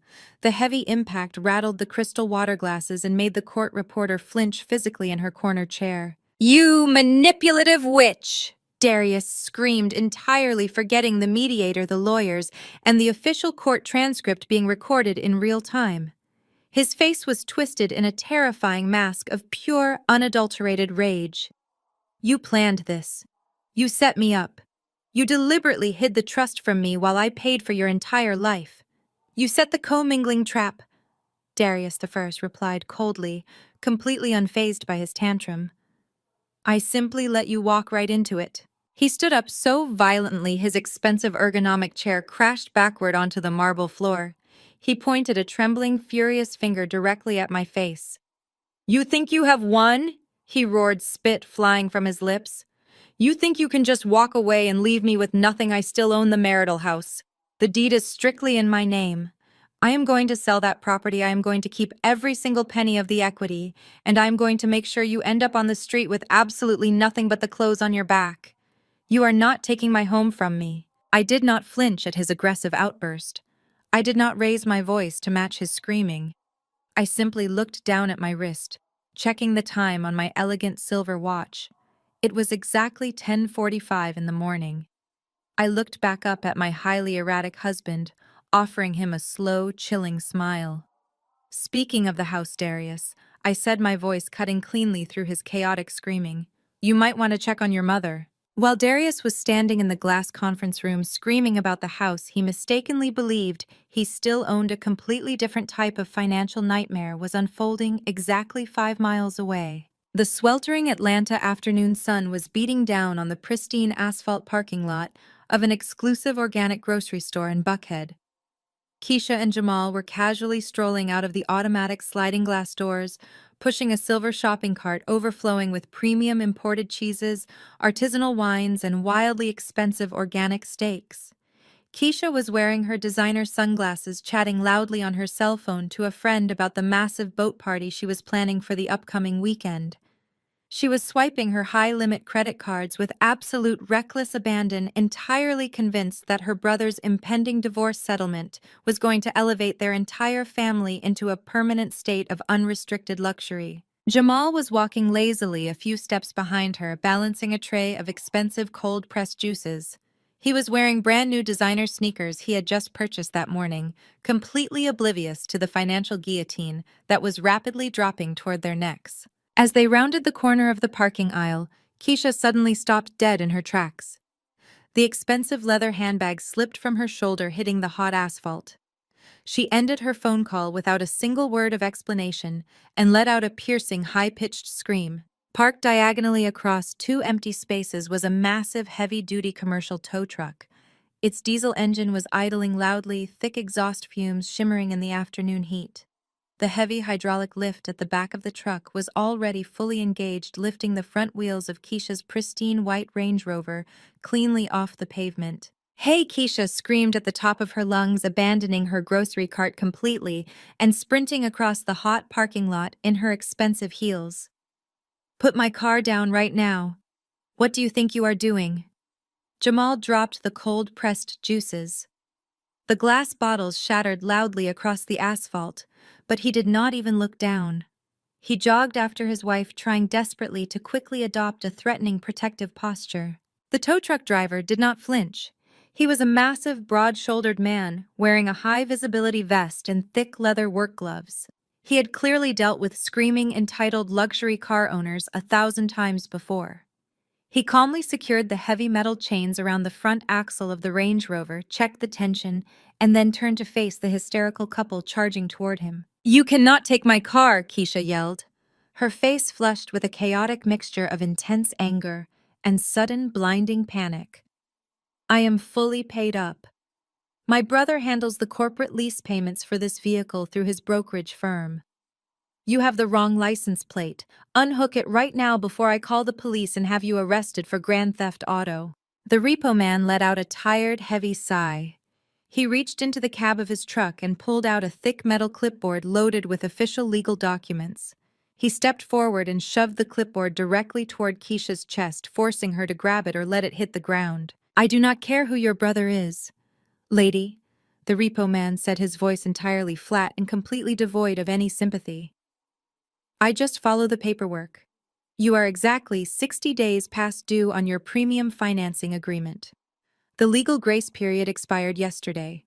The vehicle is officially in default, and the lien holder ordered an immediate physical recovery of the asset." Keisha looked down at the paperwork, her hands trembling violently. "This is a massive mistake," she stammered, frantically scanning the complex legal jargon printed on the page. "The original financing company always gives us a 10-day extension. I just talked to them last month. They know the money is coming. The original financing company does not own your debt anymore," the repo man explained casually, leaning back against the side of his truck. You might want to read the name printed at the very top of that second page. They sold your distressed loan exactly 48 hours ago to a private corporate buyer. Keisha flipped the page over.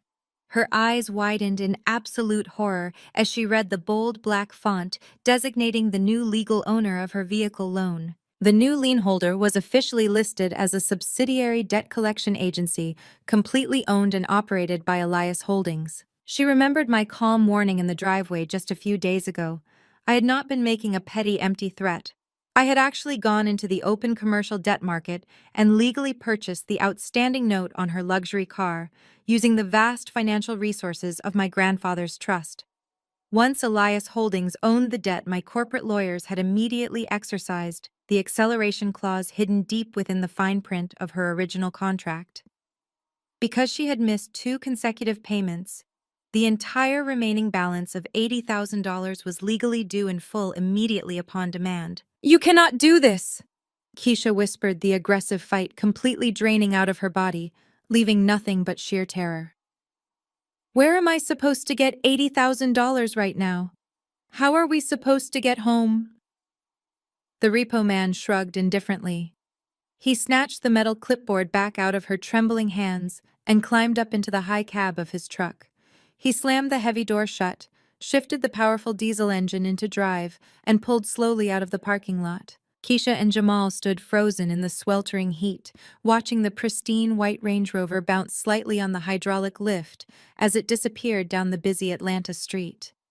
The groceries in their abandoned shopping cart were already beginning to rapidly melt under the aggressive summer sun. Jamal pulled out his smartphone with shaking hands and desperately tried to call Darius, but the call rolled immediately to a sterile voicemail greeting. Darius could not answer the phone to save his sister, because Darius was currently standing inside a glass conference room actively watching his own life completely disintegrate. Back in the Buckhead law firm, the tense silence following my comment about his mother was abruptly shattered. The heavy glass doors of our private conference room did not just open, they were violently shoved inward, slamming loudly against the metal doorstops. It was not a paralegal bringing fresh carafes of water, and it was not the mediator returning from a bathroom break. It was Brenda. My mother-in-law burst into the room looking entirely unhinged. Her expensive designer sunglasses were pushed wildly askew on top of her head, ruining her perfectly sprayed hair. She was hyperventilating, drawing in rapid, shallow breaths, as if she had just sprinted up 10 flights of stairs. She was clutching a thick, official-looking manila envelope tightly to her chest, like a physical shield against an invisible attacker. A highly stressed receptionist was jogging nervously right behind her, profusely apologizing to the room for failing to stop the frantic woman at the front desk. Darius stopped his aggressive screaming and stared at the doorway in absolute shock.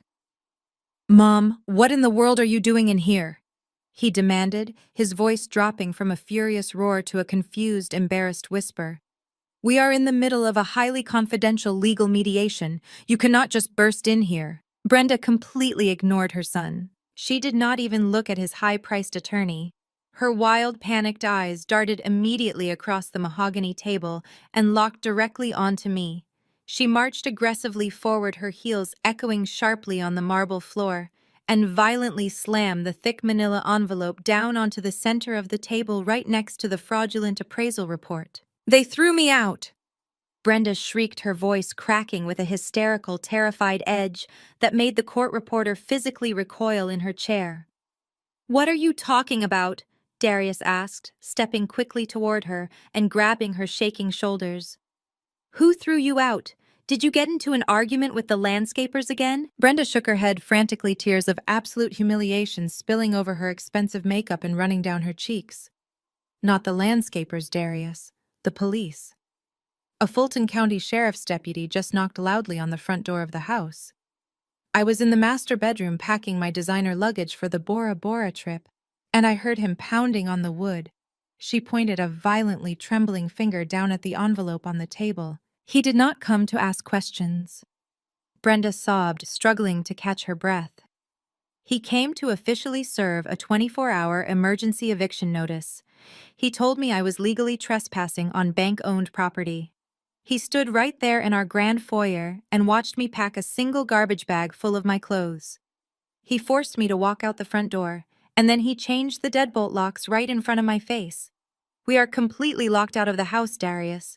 I have nowhere to go. Richard Vance, the aggressive bulldog attorney, reached out cautiously and pulled the manila envelope toward his side of the table. He opened the metal clasp and slid the legal documents out onto the polished mahogany surface. He quickly adjusted his reading glasses, his eyes scanning the bold, highly formalized legal text. Vance let out a low, deeply concerned exhale. He looked up at his client, the arrogant bluster entirely gone from his professional demeanor. Darius, this is a fully executed writ of possession. It is completely legal, highly expedited, and binding. The primary marital property has been successfully foreclosed upon by a commercial lender. Darius snatched the heavy paper directly out of his lawyer's hands. He stared at the eviction notice, his eyes darting frantically back and forth across the dense legal jargon, desperately searching for a clerical error or a typo that would magically make this terrifying reality disappear. This is completely impossible. Darius exploded, his voice rising to a deafening, chaotic pitch. He crumpled the edge of the legal document in his fist and slammed it back down onto the table. I pay the mortgage on that house. I pay it on the first of every single month directly from my corporate accounts. I have the digital bank receipts to prove it. I am in perfect standing with the lender. You cannot evict a homeowner from a property that is not in financial default. He turned his blazing, furious eyes toward me, pointing a rigid finger at my face. You did this. You forged these eviction documents to try and intimidate my mother. You hacked into the municipal database and generated a fake foreclosure. I am going to have you federally arrested for severe legal fraud, Charmaine. I am going to make sure you rot in a prison cell for this. Evelyn Thorne simply raised a single eyebrow, completely unbothered by his wild, unhinged threats of federal prosecution. She looked at Vance, who was actively rubbing his temples, clearly realizing that his incredibly arrogant client had lied to him about the true financial state of the marital assets.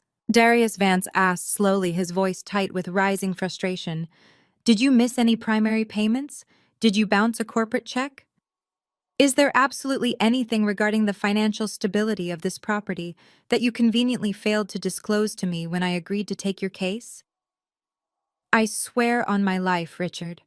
I paid the primary lender perfectly on time, Darius shouted defensively, waving his hands in the air. I have never missed a single payment on that house. I remained seated in my ergonomic chair, entirely relaxed, my hands folded neatly in my lap. I looked at the screaming mother, the terrified lawyer, and my raging, completely cornered husband. I let the chaotic noise of their panic echo around the glass conference room for a few long seconds before I finally decided to deliver the fatal blow. I leaned forward slightly, resting my elbows on the cool mahogany table, and offered Darius a smile of pure surgical precision. "You pay the first mortgage, Darius," I said quietly, my calm voice cutting through his chaotic screaming like a razor blade through silk.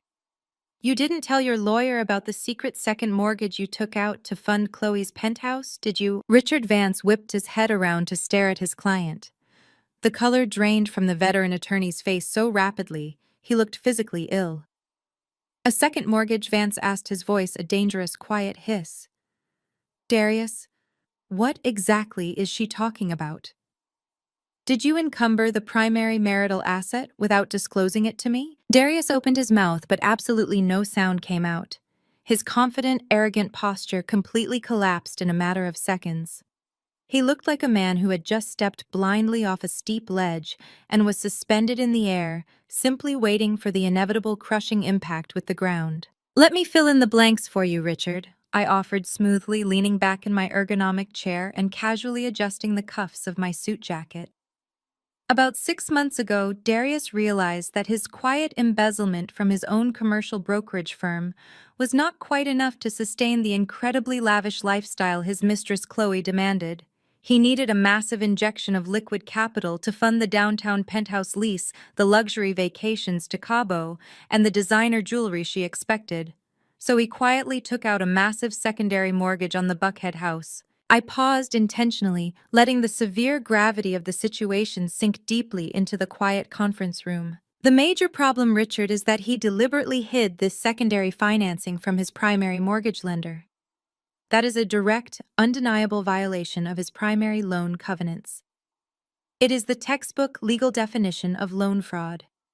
He knowingly falsified his financial disclosures to secure the quick cash, believing he could just pay it off silently once he successfully stole my family inheritance. Vance closed his eyes and pinched the bridge of his nose in sheer frustration.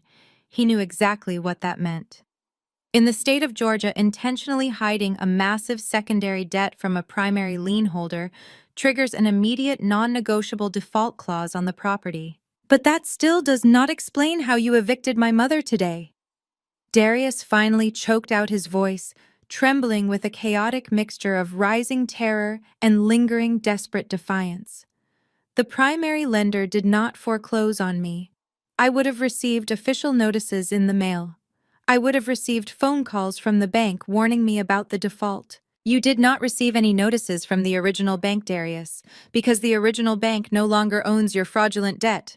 Evelyn Thorne interjected, her voice dripping with absolute legal authority. She reached calmly into her briefcase and pulled out another pristine legal document, sliding it across the polished mahogany table to sit right next to the eviction notice Brenda had brought in. I picked up the narrative, ensuring Darius looked directly into my eyes so he could witness his own destruction. When my grandfather's trust analysts were reviewing local distressed debt portfolios for investment opportunities, they stumbled across your highly toxic second mortgage. It was heavily flagged for severe high risk because of your rapidly deteriorating credit score and your hidden financial liabilities. So Elias Holdings quietly purchased that secondary debt for absolute pennies on the dollar. We officially became your new lender. Darius stared at me, his eyes wide and completely unblinking. The horrifying, inescapable realization was slowly washing over his face, erasing every trace of the handsome, confident broker he pretended to be. Once Elias Holdings officially owned the paper on your house, I explained, keeping my tone perfectly conversational and light, we simply conducted a standard routine audit of the borrower. We easily discovered the loan fraud you committed against the primary lender. Because you explicitly violated the core terms of your primary financing, your secondary mortgage was immediately triggered into default. My corporate attorneys exercised the acceleration clause. The entire remaining balance of the second mortgage was due in full immediately. I watched his chest heave with panicked, shallow breaths. When you failed to pay that massive balloon payment, which we knew you would since you were already actively embezzling money just to stay afloat, we legally foreclosed on the property. We bought the primary mortgage out of foreclosure, legally cleared the title, and executed a formal writ of possession. The house no longer belongs to you, Darius. It belongs entirely to Elias Holdings. And as the sole trustee of that holding company, I decided I did not want your mother living in my property anymore. So I had the sheriff forcibly remove her. The silence that followed my explanation was heavy, suffocating, and absolute. The court reporter's fingers had completely stopped moving across her stenotype machine. She was openly staring at Darius with a complex mixture of professional shock and sheer human pity. Brenda stood frozen at the edge of the mahogany table. Her expensive designer sunglasses had completely fallen off the top of her head, clattering loudly onto the marble floor, but she did not even bother to look down. Her eyes were locked entirely onto her son, the golden child she had worshipped her entire life. The Morehouse man she had proudly claimed was far too educated and refined for a cold robotic software developer like me. A mistress. Brenda whispered, her voice cracking painfully in the silent room. The words seemed to physically burn her throat as she forced it out of her mouth. You lost our beautiful family home. You let the county sheriff throw me out onto the street like a common criminal in front of all my neighbors. And you did it all to pay for a penthouse for a cheap mistress. Darius frantically held his hands up, trying desperately to placate the woman who had enabled his toxic, selfish behavior his entire life. Mom, please listen to me. I can fix this. It is just a temporary financial setback. I am starting a new boutique firm with Chloe. We are going to make millions of dollars. I will buy you an even bigger house in Buckhead. Just give me a few days to sort out the legal paperwork and get some capital flowing." "You absolute fool!" Brenda shrieked, her voice echoing violently off the thick glass walls of the conference room. "What legal paperwork? She just proved you do not own anything. You threw away a $12 million inheritance. You threw away a beautiful custom home. You threw your own mother out onto the pavement without a single dollar to her name." Brenda did not wait for him to formulate another pathetic, hollow excuse. She lunged forward with surprising speed, her arms swinging in a wide, vicious arc. The slap was absolutely deafening. It sounded like a sharp gunshot in the enclosed space. Brenda's palm connected squarely with Darius's jaw, snapping his head violently to the side. The sheer force of the blow actually made him stagger backward, his expensive Italian leather shoes slipping slightly on the polished marble floor. A bright, angry red handprint instantly bloomed across his perfectly shaved cheek. "You disgust me!" Brenda spat, her entire body trembling with absolute venom and profound, earth-shattering humiliation. "I defended you to my entire church congregation. I told everyone you were a brilliant, successful businessman. You are nothing but a lying, cheating, bankrupt fraud. Do not ever call my phone again." Brenda turned sharply on her heel, completely abandoning her crumpled manila envelope and her entirely shattered pride. She marched aggressively out of the conference room, shoving the heavy glass doors open and disappearing quickly down the carpeted hallway of the law firm. She had absolutely nowhere to go, no hidden money to fall back on, and her golden child had just been brutally exposed as a complete financial parasite. Darius stood trembling heavily in the center of the room, raising a shaking hand to hold his stinging cheek. He looked exactly like a hollow, broken shell of the arrogant man who had confidently walked into this building just an hour ago. He slowly turned his desperate, pleading eyes toward his bulldog attorney. Richard Darius choked out, his voice thick with rising, uncontrollable panic. "You have to file an emergency injunction right now. We can sue them for wrongful foreclosure. We can claim she used illegal insider information to buy the debt. Do something. You are my lawyer. You have to protect me." Richard Vance did not even look at his client. He was already efficiently packing his thick legal files back into his two massive leather briefcases. He snapped the heavy golden lock shut with a sharp, incredibly decisive click. "I am absolutely not your lawyer," Darius Vance said, coldly picking up his briefcases and calmly straightening his tailored suit jacket. "My firm's representation agreement explicitly stated that you must provide full and accurate financial disclosures. You lied to me about your assets. You blatantly lied to me about your liabilities. You actively committed perjury on an official court transcript within the first 10 minutes of this mediation. And most importantly, you clearly have absolutely zero liquid capital to pay my exorbitant legal fees." Vance walked smoothly around the mahogany table, completely bypassing Darius as if he were a piece of broken furniture. He stopped briefly near my chair and offered Evelyn Thorne a short, professional nod of profound respect. "Well played, counselor." "Thank you, Richard," Evelyn replied smoothly, not breaking her perfectly professional composure. "Have a very pleasant afternoon."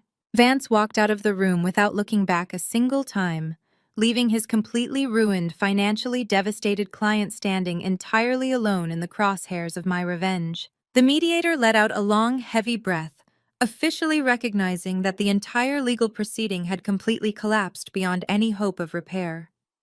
Since the petitioner's legal representation has formally withdrawn and the core assets are clearly no longer in dispute, this mediation is officially terminated, the judge announced quietly. He gathered his leather-bound notes, offered me a small, deeply sympathetic smile, and exited the room, followed quickly by the wide-eyed court reporter clutching her stenotype machine. Suddenly, there was absolutely no one left in the massive glass room but me, Evelyn, and my cheating husband. Darius looked around the empty space, the terrifying reality of his absolute isolation finally sinking deep into his bones. He had lost his wife. He had lost his mistress's respect. He had lost his beautiful home, his enabling mother, and his aggressive legal representation, all in the span of 60 brutal minutes. He was entirely broke, heavily in debt to angry corporate partners, and standing entirely alone in the smoking ruins of a life he had intentionally destroyed out of sheer, unadulterated greed. He looked at me sitting calmly at the table. The sharp, freezing realization of my absolute power finally broke his arrogant spirit completely. His knees actually buckled beneath him. He dropped heavily to the polished marble floor, the expensive fabric of his charcoal pinstripe suit wrinkling and pooling awkwardly around him. He crawled slightly forward on his hands and knees, stopping just a few feet away from my chair. Hot tears began to spill rapidly over his eyelashes, streaming down his red, stinging cheek. It was not a calculated courtroom performance anymore. It was the raw, pathetic, ugly weeping of a man staring directly into the terrifying abyss of his own consequences. "Charmaine, please," Darius sobbed loudly, his voice breaking pathetically as he looked up at me. "I am so incredibly sorry. I completely lost my mind. I got caught up in the flashy lifestyle. Chloe manipulated me into wanting more. She told me I deserved more than I had. I never really wanted to hurt you like this. Please, you have to leave me something. You cannot just take everything." I looked down at the man I had once loved, the man I had supported and trusted, feeling absolutely nothing but cold, clinical detachment. "I have nothing, Charmaine," he begged, clasping his trembling hands tightly together in front of his chest in a desperate prayer. "My mother completely hates me. My lawyer abandoned me. The house is entirely gone. The trust money is gone. Just let me keep the brokerage. Just let me walk away with my business, Charmaine. Please, I can start over from scratch. I can rebuild my life. Just let me have my firm." I slowly pushed my chair back and stood up to my full height. I looked down at him, kneeling pathetically on the floor, surrounded by the invisible wreckage of his lies and betrayal. I reached down and calmly picked up my slim black leather briefcase, snapping the metallic latches shut with a satisfying click. I leaned down slightly, bringing my face much closer to his tear-streaked, desperate, pleading eyes. I did not raise my voice. I spoke with the quiet, chilling certainty of an executioner delivering the final, inescapable verdict. "You do not have a business anymore, Darius," I whispered softly. "You have a crime scene." I reached back into my slim black leather briefcase and pulled out the final item I had brought to this mediation. It was not a single sheet of paper like the bank statement. It was a massive, brutally heavy document bound in thick black plastic. It contained exactly 300 pages of highly dense, meticulously cross-referenced financial data. I dropped it onto the mahogany table right in front of his kneeling form. The heavy thud seemed to vibrate through the floorboards. "This is a comprehensive forensic audit of your commercial real estate brokerage," I explained, looking down at his tear-streaked face. "I spent the last 5 days tracking every single digital footprint you left behind. I mapped the hidden Delaware shell company Apex Horizon.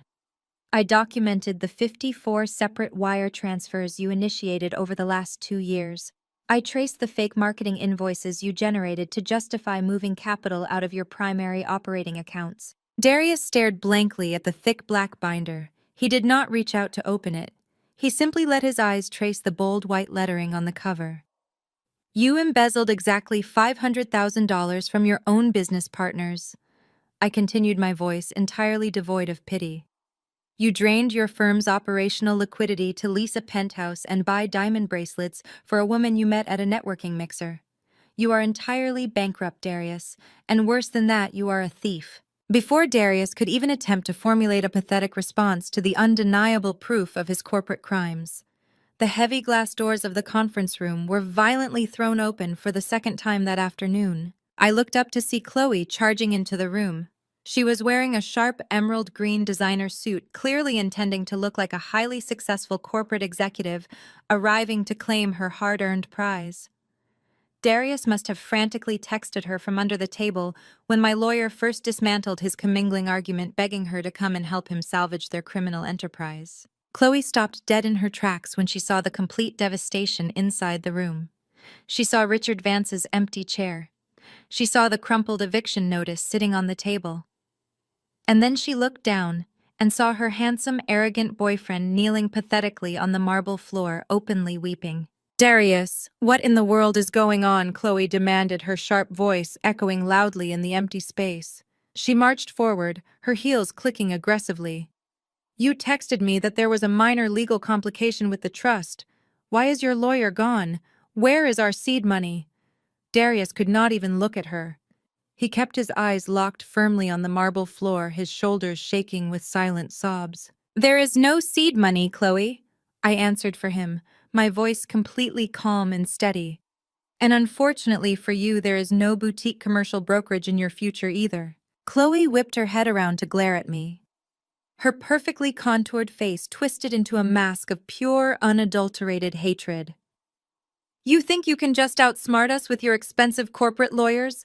she sneered, taking a threatening step toward my side of the table. "We have the official property appraisal. The court has to recognize the valuation. You are going to liquidate those buildings, or we will tie you up in litigation for the next 10 years. I did not flinch. I slowly reached out and tapped the thick black binder sitting on the table. "Have you ever seen a fully completed forensic audit, Chloe?" I asked politely. "It is truly a beautiful piece of literature. It details every single federal crime your boyfriend committed to fund your lavish lifestyle.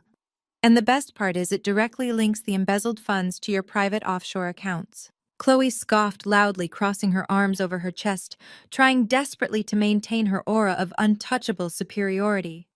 "You are completely bluffing. You cannot access my private accounts." "I do not need to access them," I replied smoothly. "The federal government will do that for me. But let us talk about something much more immediate. Let us talk about your professional career." I picked up my smartphone from the table and woke up the screen. "When I visited your stolen penthouse a few days ago, I took a very clear high-resolution photograph of the fraudulent appraisal document you drafted for my grandfather's estate, the one where you deliberately undervalued prime commercial real estate by 40% to facilitate a corporate heist." Chloe's confident posture finally cracked.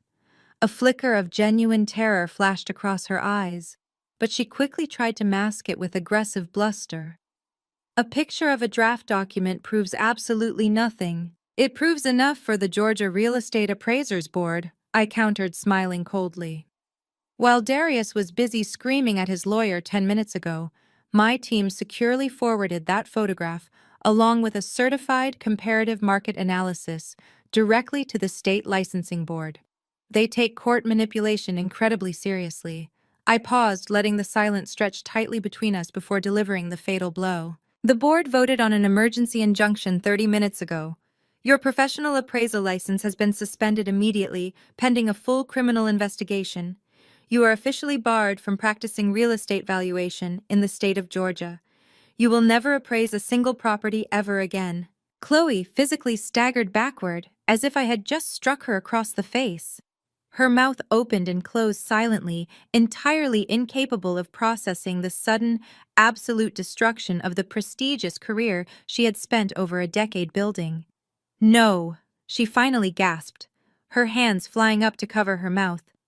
"No, they cannot do that without a formal hearing. That is completely illegal. You can argue the administrative technicalities with the state investigators," Evelyn Thorne interjected sharply, pointing a manicured finger toward the center of the mahogany table.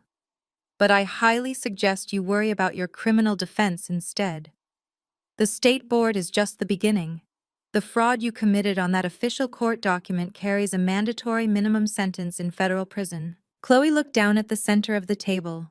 The digital recording console built into the mahogany wood was still glowing with a bright blinking red light. The mediator had been in such a frantic rush to escape Darius's screaming tantrum that he had completely forgotten to turn off the official recording system. Every single word spoken in this room was still being permanently captured on the official legal transcript. The primal instinct for self-preservation is a terrifying thing to witness. The absolute second Chloe fully realized she was facing years in a federal penitentiary for a racketeering conspiracy, her loyalty to Darius evaporated entirely. She turned violently toward the man kneeling on the floor. "You completely ruined my life!" Chloe shrieked, her voice tearing through the room like a jagged saw. She lunged forward and kicked Darius sharply in the thigh with her pointed toe. He cried out in pain and scrambled backward on the marble floor. "I told you this was too incredibly risky!" she screamed, pointing frantically at the blinking red light on the recording console. "He made me do it," she yelled directly toward the microphone, her voice entirely hysterical. Darius orchestrated the entire thing. He told me the commingling trap was absolutely foolproof. He transferred the stolen firm money to my accounts. He explicitly promised me $6 million in clean cash if I altered the final appraisal numbers. I have text messages. I have emails proving he masterminded the entire racketeering plot. I will give you everything you need to lock him away forever. Darius stared at the woman he had destroyed his marriage for, watching her eagerly trade his freedom for a slightly reduced prison sentence. "Chloe, stop talking," he begged, weakly holding his hands up to shield his face from her wrath. "You are confessing to federal crimes on tape." "I do not care!" Chloe shrieked wildly, tears of pure panic streaming down her face and ruining her expensive makeup. "I'm not going down for your pathetic, sloppy mistakes. You told me she was just a stupid, gullible software nerd.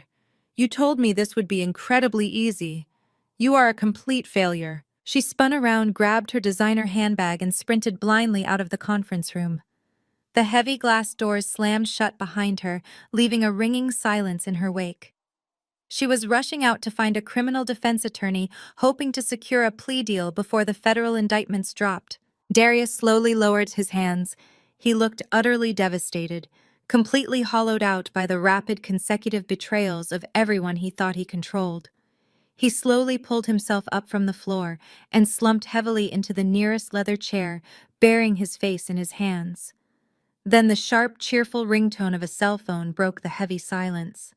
It was coming from Darius's suit pocket. He ignored it at first, but the phone kept ringing relentlessly. "Answer it!" I commanded, my voice echoing with absolute authority. Darius mechanically reached into his pocket and pulled out his phone. He stared at the caller ID with blank, uncomprehending eyes. He swiped the screen and brought the phone slowly to his ear. "Hello," he whispered. Even from across the wide mahogany table, I could hear the loud, frantic sobbing coming from the tiny speaker. It was his brother-in-law, Jamal. Darius Jamal wailed, his voice completely high-pitched and entirely unrecognizable. "Man, you have to help us. Everything is completely gone." Darius closed his eyes tightly. "What is gone, Jamal?" "My credit cards." Jamal sobbed loudly into the phone. "The bank accounts. I was just trying to buy gas for Keisha's rental car, and the machine declined everything. I called the corporate bank to see if there was a fraud alert, and they transferred me to a federal agent." Darius's eyes snapped wide open. A federal agent? Jamal was weeping uncontrollably, now his words barely coherent. "The IRS Criminal Investigation Division. Darius. They completely froze every single account tied to my name and Keisha's name. The agent told me we were being actively investigated for severe tax evasion and corporate payroll fraud." Darius dropped the phone directly onto the mahogany table. He did not even bother to end the call. Jamal's frantic sobbing continued to echo faintly from the speaker, a pathetic soundtrack to the absolute financial slaughter of their entire toxic family. I knew exactly why the accounts were frozen. During my forensic audit, I discovered that Darius had placed both Keisha and Jamal on his brokerage firm's official payroll as phantom employees. They never worked a single hour for the company, but they received massive salaries and company credit cards, which Darius used to fraudulently reduce his corporate tax burden. They had been actively participating in tax evasion for 3 years, eagerly spending the illegal money to fund their flashy lifestyles. In a single afternoon, the entire family had been completely financially eradicated. Brenda was homeless. Keisha had lost her luxury car. Jamal was facing federal tax evasion charges. And Darius had lost his business, his mistress, and his freedom. Darius looked up from the phone.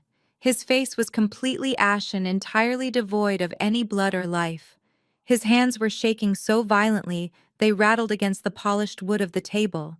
He finally realized that standard corporate audits do not trigger instant IRS asset freezes. The federal government moves incredibly slowly unless they are handed a perfectly packaged, undeniable criminal referral by an industry expert. He stared at me, his eyes wide with an absolute primal fear. "What did you do?" he whispered, his voice trembling so hard he could barely form the words. "Who did you send this to?" I looked down at the man trembling on the marble floor, my expression completely impassive. I reached for the handle of my black leather briefcase and snapped the final metallic lock into place. I did not send it to the family court, Darius. I sent it to the IRS Criminal Investigation Division and the Federal Bureau of Investigation. The color completely vanished from his face. He looked exactly like a corpse that had suddenly been forced to breathe. Family court judges only care about the equitable distribution of marital assets. They do not possess the legal jurisdiction to prosecute complex multi-state corporate fraud rings. I made sure to clarify to him that when my attorney submitted the formal criminal referral on behalf of the trust, the federal authorities moved with absolute terrifying speed. The FBI loves a perfectly documented paper trail, and Darius had left them a massive digital highway leading right to his front door. He had meticulously provided the wire transfers, the fake marketing invoices, and the fraudulent appraisal document. It was a perfectly packaged federal indictment wrapped in a neat bow. Evelyn stood up from the mahogany table, smoothly adjusting her professional suit. "Let us go," she commanded with lethal authority. "The mediator has officially canceled the room reservation, and I have absolutely no desire to spend another second breathing the air in this room." Darius stumbled to his feet. He moved like a mechanical toy with a broken mainspring. We walked out of the glass conference room and headed down the long, heavily carpeted corridor toward the main reception area of the law firm. Darius was dragging his expensive Italian leather shoes, his tailored pinstripe suit completely ruined by his time spent groveling on the floor. For 5 years, I had walked a step behind this man playing the role of the quiet, supportive wife, while he secretly drained my self-esteem and mocked my ambition. Now he was walking ahead of me, not as a leader, but as a prisoner, marching directly toward his own execution. The shift in power was absolute and irreversible. He did not speak. He did not try to argue. His mind was entirely shattered by the sheer magnitude of his impending incarceration. As we turned the corner into the expansive sunlit marble lobby, the scene unfolding was one of absolute perfect chaos. Chloe had not made it very far in her desperate attempt to flee the building. She was standing near the towering glass entrance doors, frantically arguing with two severe-looking men wearing dark windbreakers with bold yellow lettering across the back. FBI. They already had her wrists secured firmly behind her back in heavy steel handcuffs. Her emerald green designer suit was wrinkled, and her expensive leather handbag had been dropped, spilling premium cosmetics and keys across the polished floor. She was loudly demanding her lawyer, her previous untouchable arrogance entirely stripped away, leaving nothing but a terrified criminal facing a concrete cell. The exact moment Darius stepped into the main lobby area, 2 more federal agents immediately flanked him. They moved with swift, practiced military precision. Darius Washington, one of the agents, asked, his voice echoing loudly in the cavernous quiet space of the high-end law firm. "You are under arrest for federal wire fraud, tax evasion, and corporate embezzlement. You have the right to remain silent.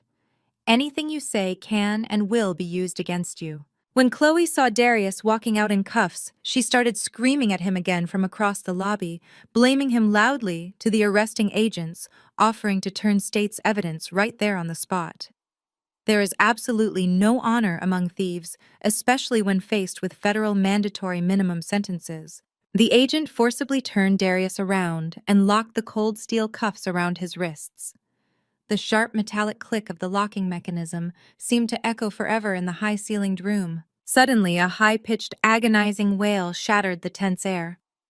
Brenda had not left the building after all. She had been lingering near the marble elevator banks, completely paralyzed by her own sudden homelessness and absolute lack of transportation. When she saw the federal agents actively hauling her precious, highly educated golden child away in chains, her legs entirely gave out beneath her. She collapsed heavily onto the polished marble floor, weeping uncontrollably. She buried her face in her trembling hands, her wails echoing off the glass walls as her entire fabricated world was completely obliterated. She had built her entire identity on her son's fake success, and now she was left with absolutely nothing. The agents marched Darius and Chloe forcefully through the automatic glass doors and out onto the bright Buckhead sidewalk. I followed closely behind them, flanked securely by Evelyn. As we stepped out into the warm Atlanta air, a battered cheap economy Uber pulled up aggressively to the curb, its brakes squealing loudly. The back doors flew open, and Keisha and Jamal scrambled out onto the pavement. They looked exhausted, intensely sweaty, and completely frantic. They had clearly rushed straight from the grocery store parking lot after watching the repo man drive away with Keisha's luxury car. They froze dead on the sidewalk. Their jaws dropped in unison as they watched the federal agents shove Darius and Chloe into the back of dark armored government vehicles. Keisha screamed her older brother's name in sheer panic, but a stern agent stepped firmly into her path, holding a heavy hand up to block her advance. Jamal simply stared in absolute horror. He realized in that exact moment that the same federal authorities hauling his brother away had just permanently frozen his bank accounts. They had spent their entire adult lives feeding off Darius's fraudulent success, treating me like an unwanted outsider. Now the host parasite was dead, and they were completely exposed to the harsh reality of the real world. The grand illusion of their elite family status was officially dead and buried right there on the sun-baked concrete. I did not stop to gloat. I did not deliver a dramatic, lingering speech about justice, karma, or the pain they had caused me over the last 5 years. They were officially no longer worth my time, my energy, or my breath. I simply adjusted my grip on my briefcase, stepped smoothly and elegantly around my weeping mother-in-law who was still sobbing on the lobby floor, and walked purposefully toward the curb. A sleek, armored black SUV was idling quietly, just a few yards away from the chaotic federal convoy. The driver, wearing a sharp black suit and an earpiece, immediately stepped out and opened the heavy rear door for me. I thanked him quietly and slid into the plush, incredibly quiet leather interior. Evelyn gave me a final, respectful nod of ultimate victory from the sidewalk before turning to walk toward her own vehicle. The driver closed my heavy door securely, walked around the front of the massive vehicle, and slid behind the steering wheel. He glanced back at me through the rearview mirror, his hands resting professionally on the leather wheel. "Where to, Ms. Washington?" he asked respectfully. I reached into my bag and pulled out my dark designer sunglasses. I slipped them on completely, shielding my eyes from the pathetic, chaotic scene unfolding on the sidewalk outside. "To the Elias Holdings headquarters," I said, my voice strong, steady, and entirely free. "The CEO has arrived."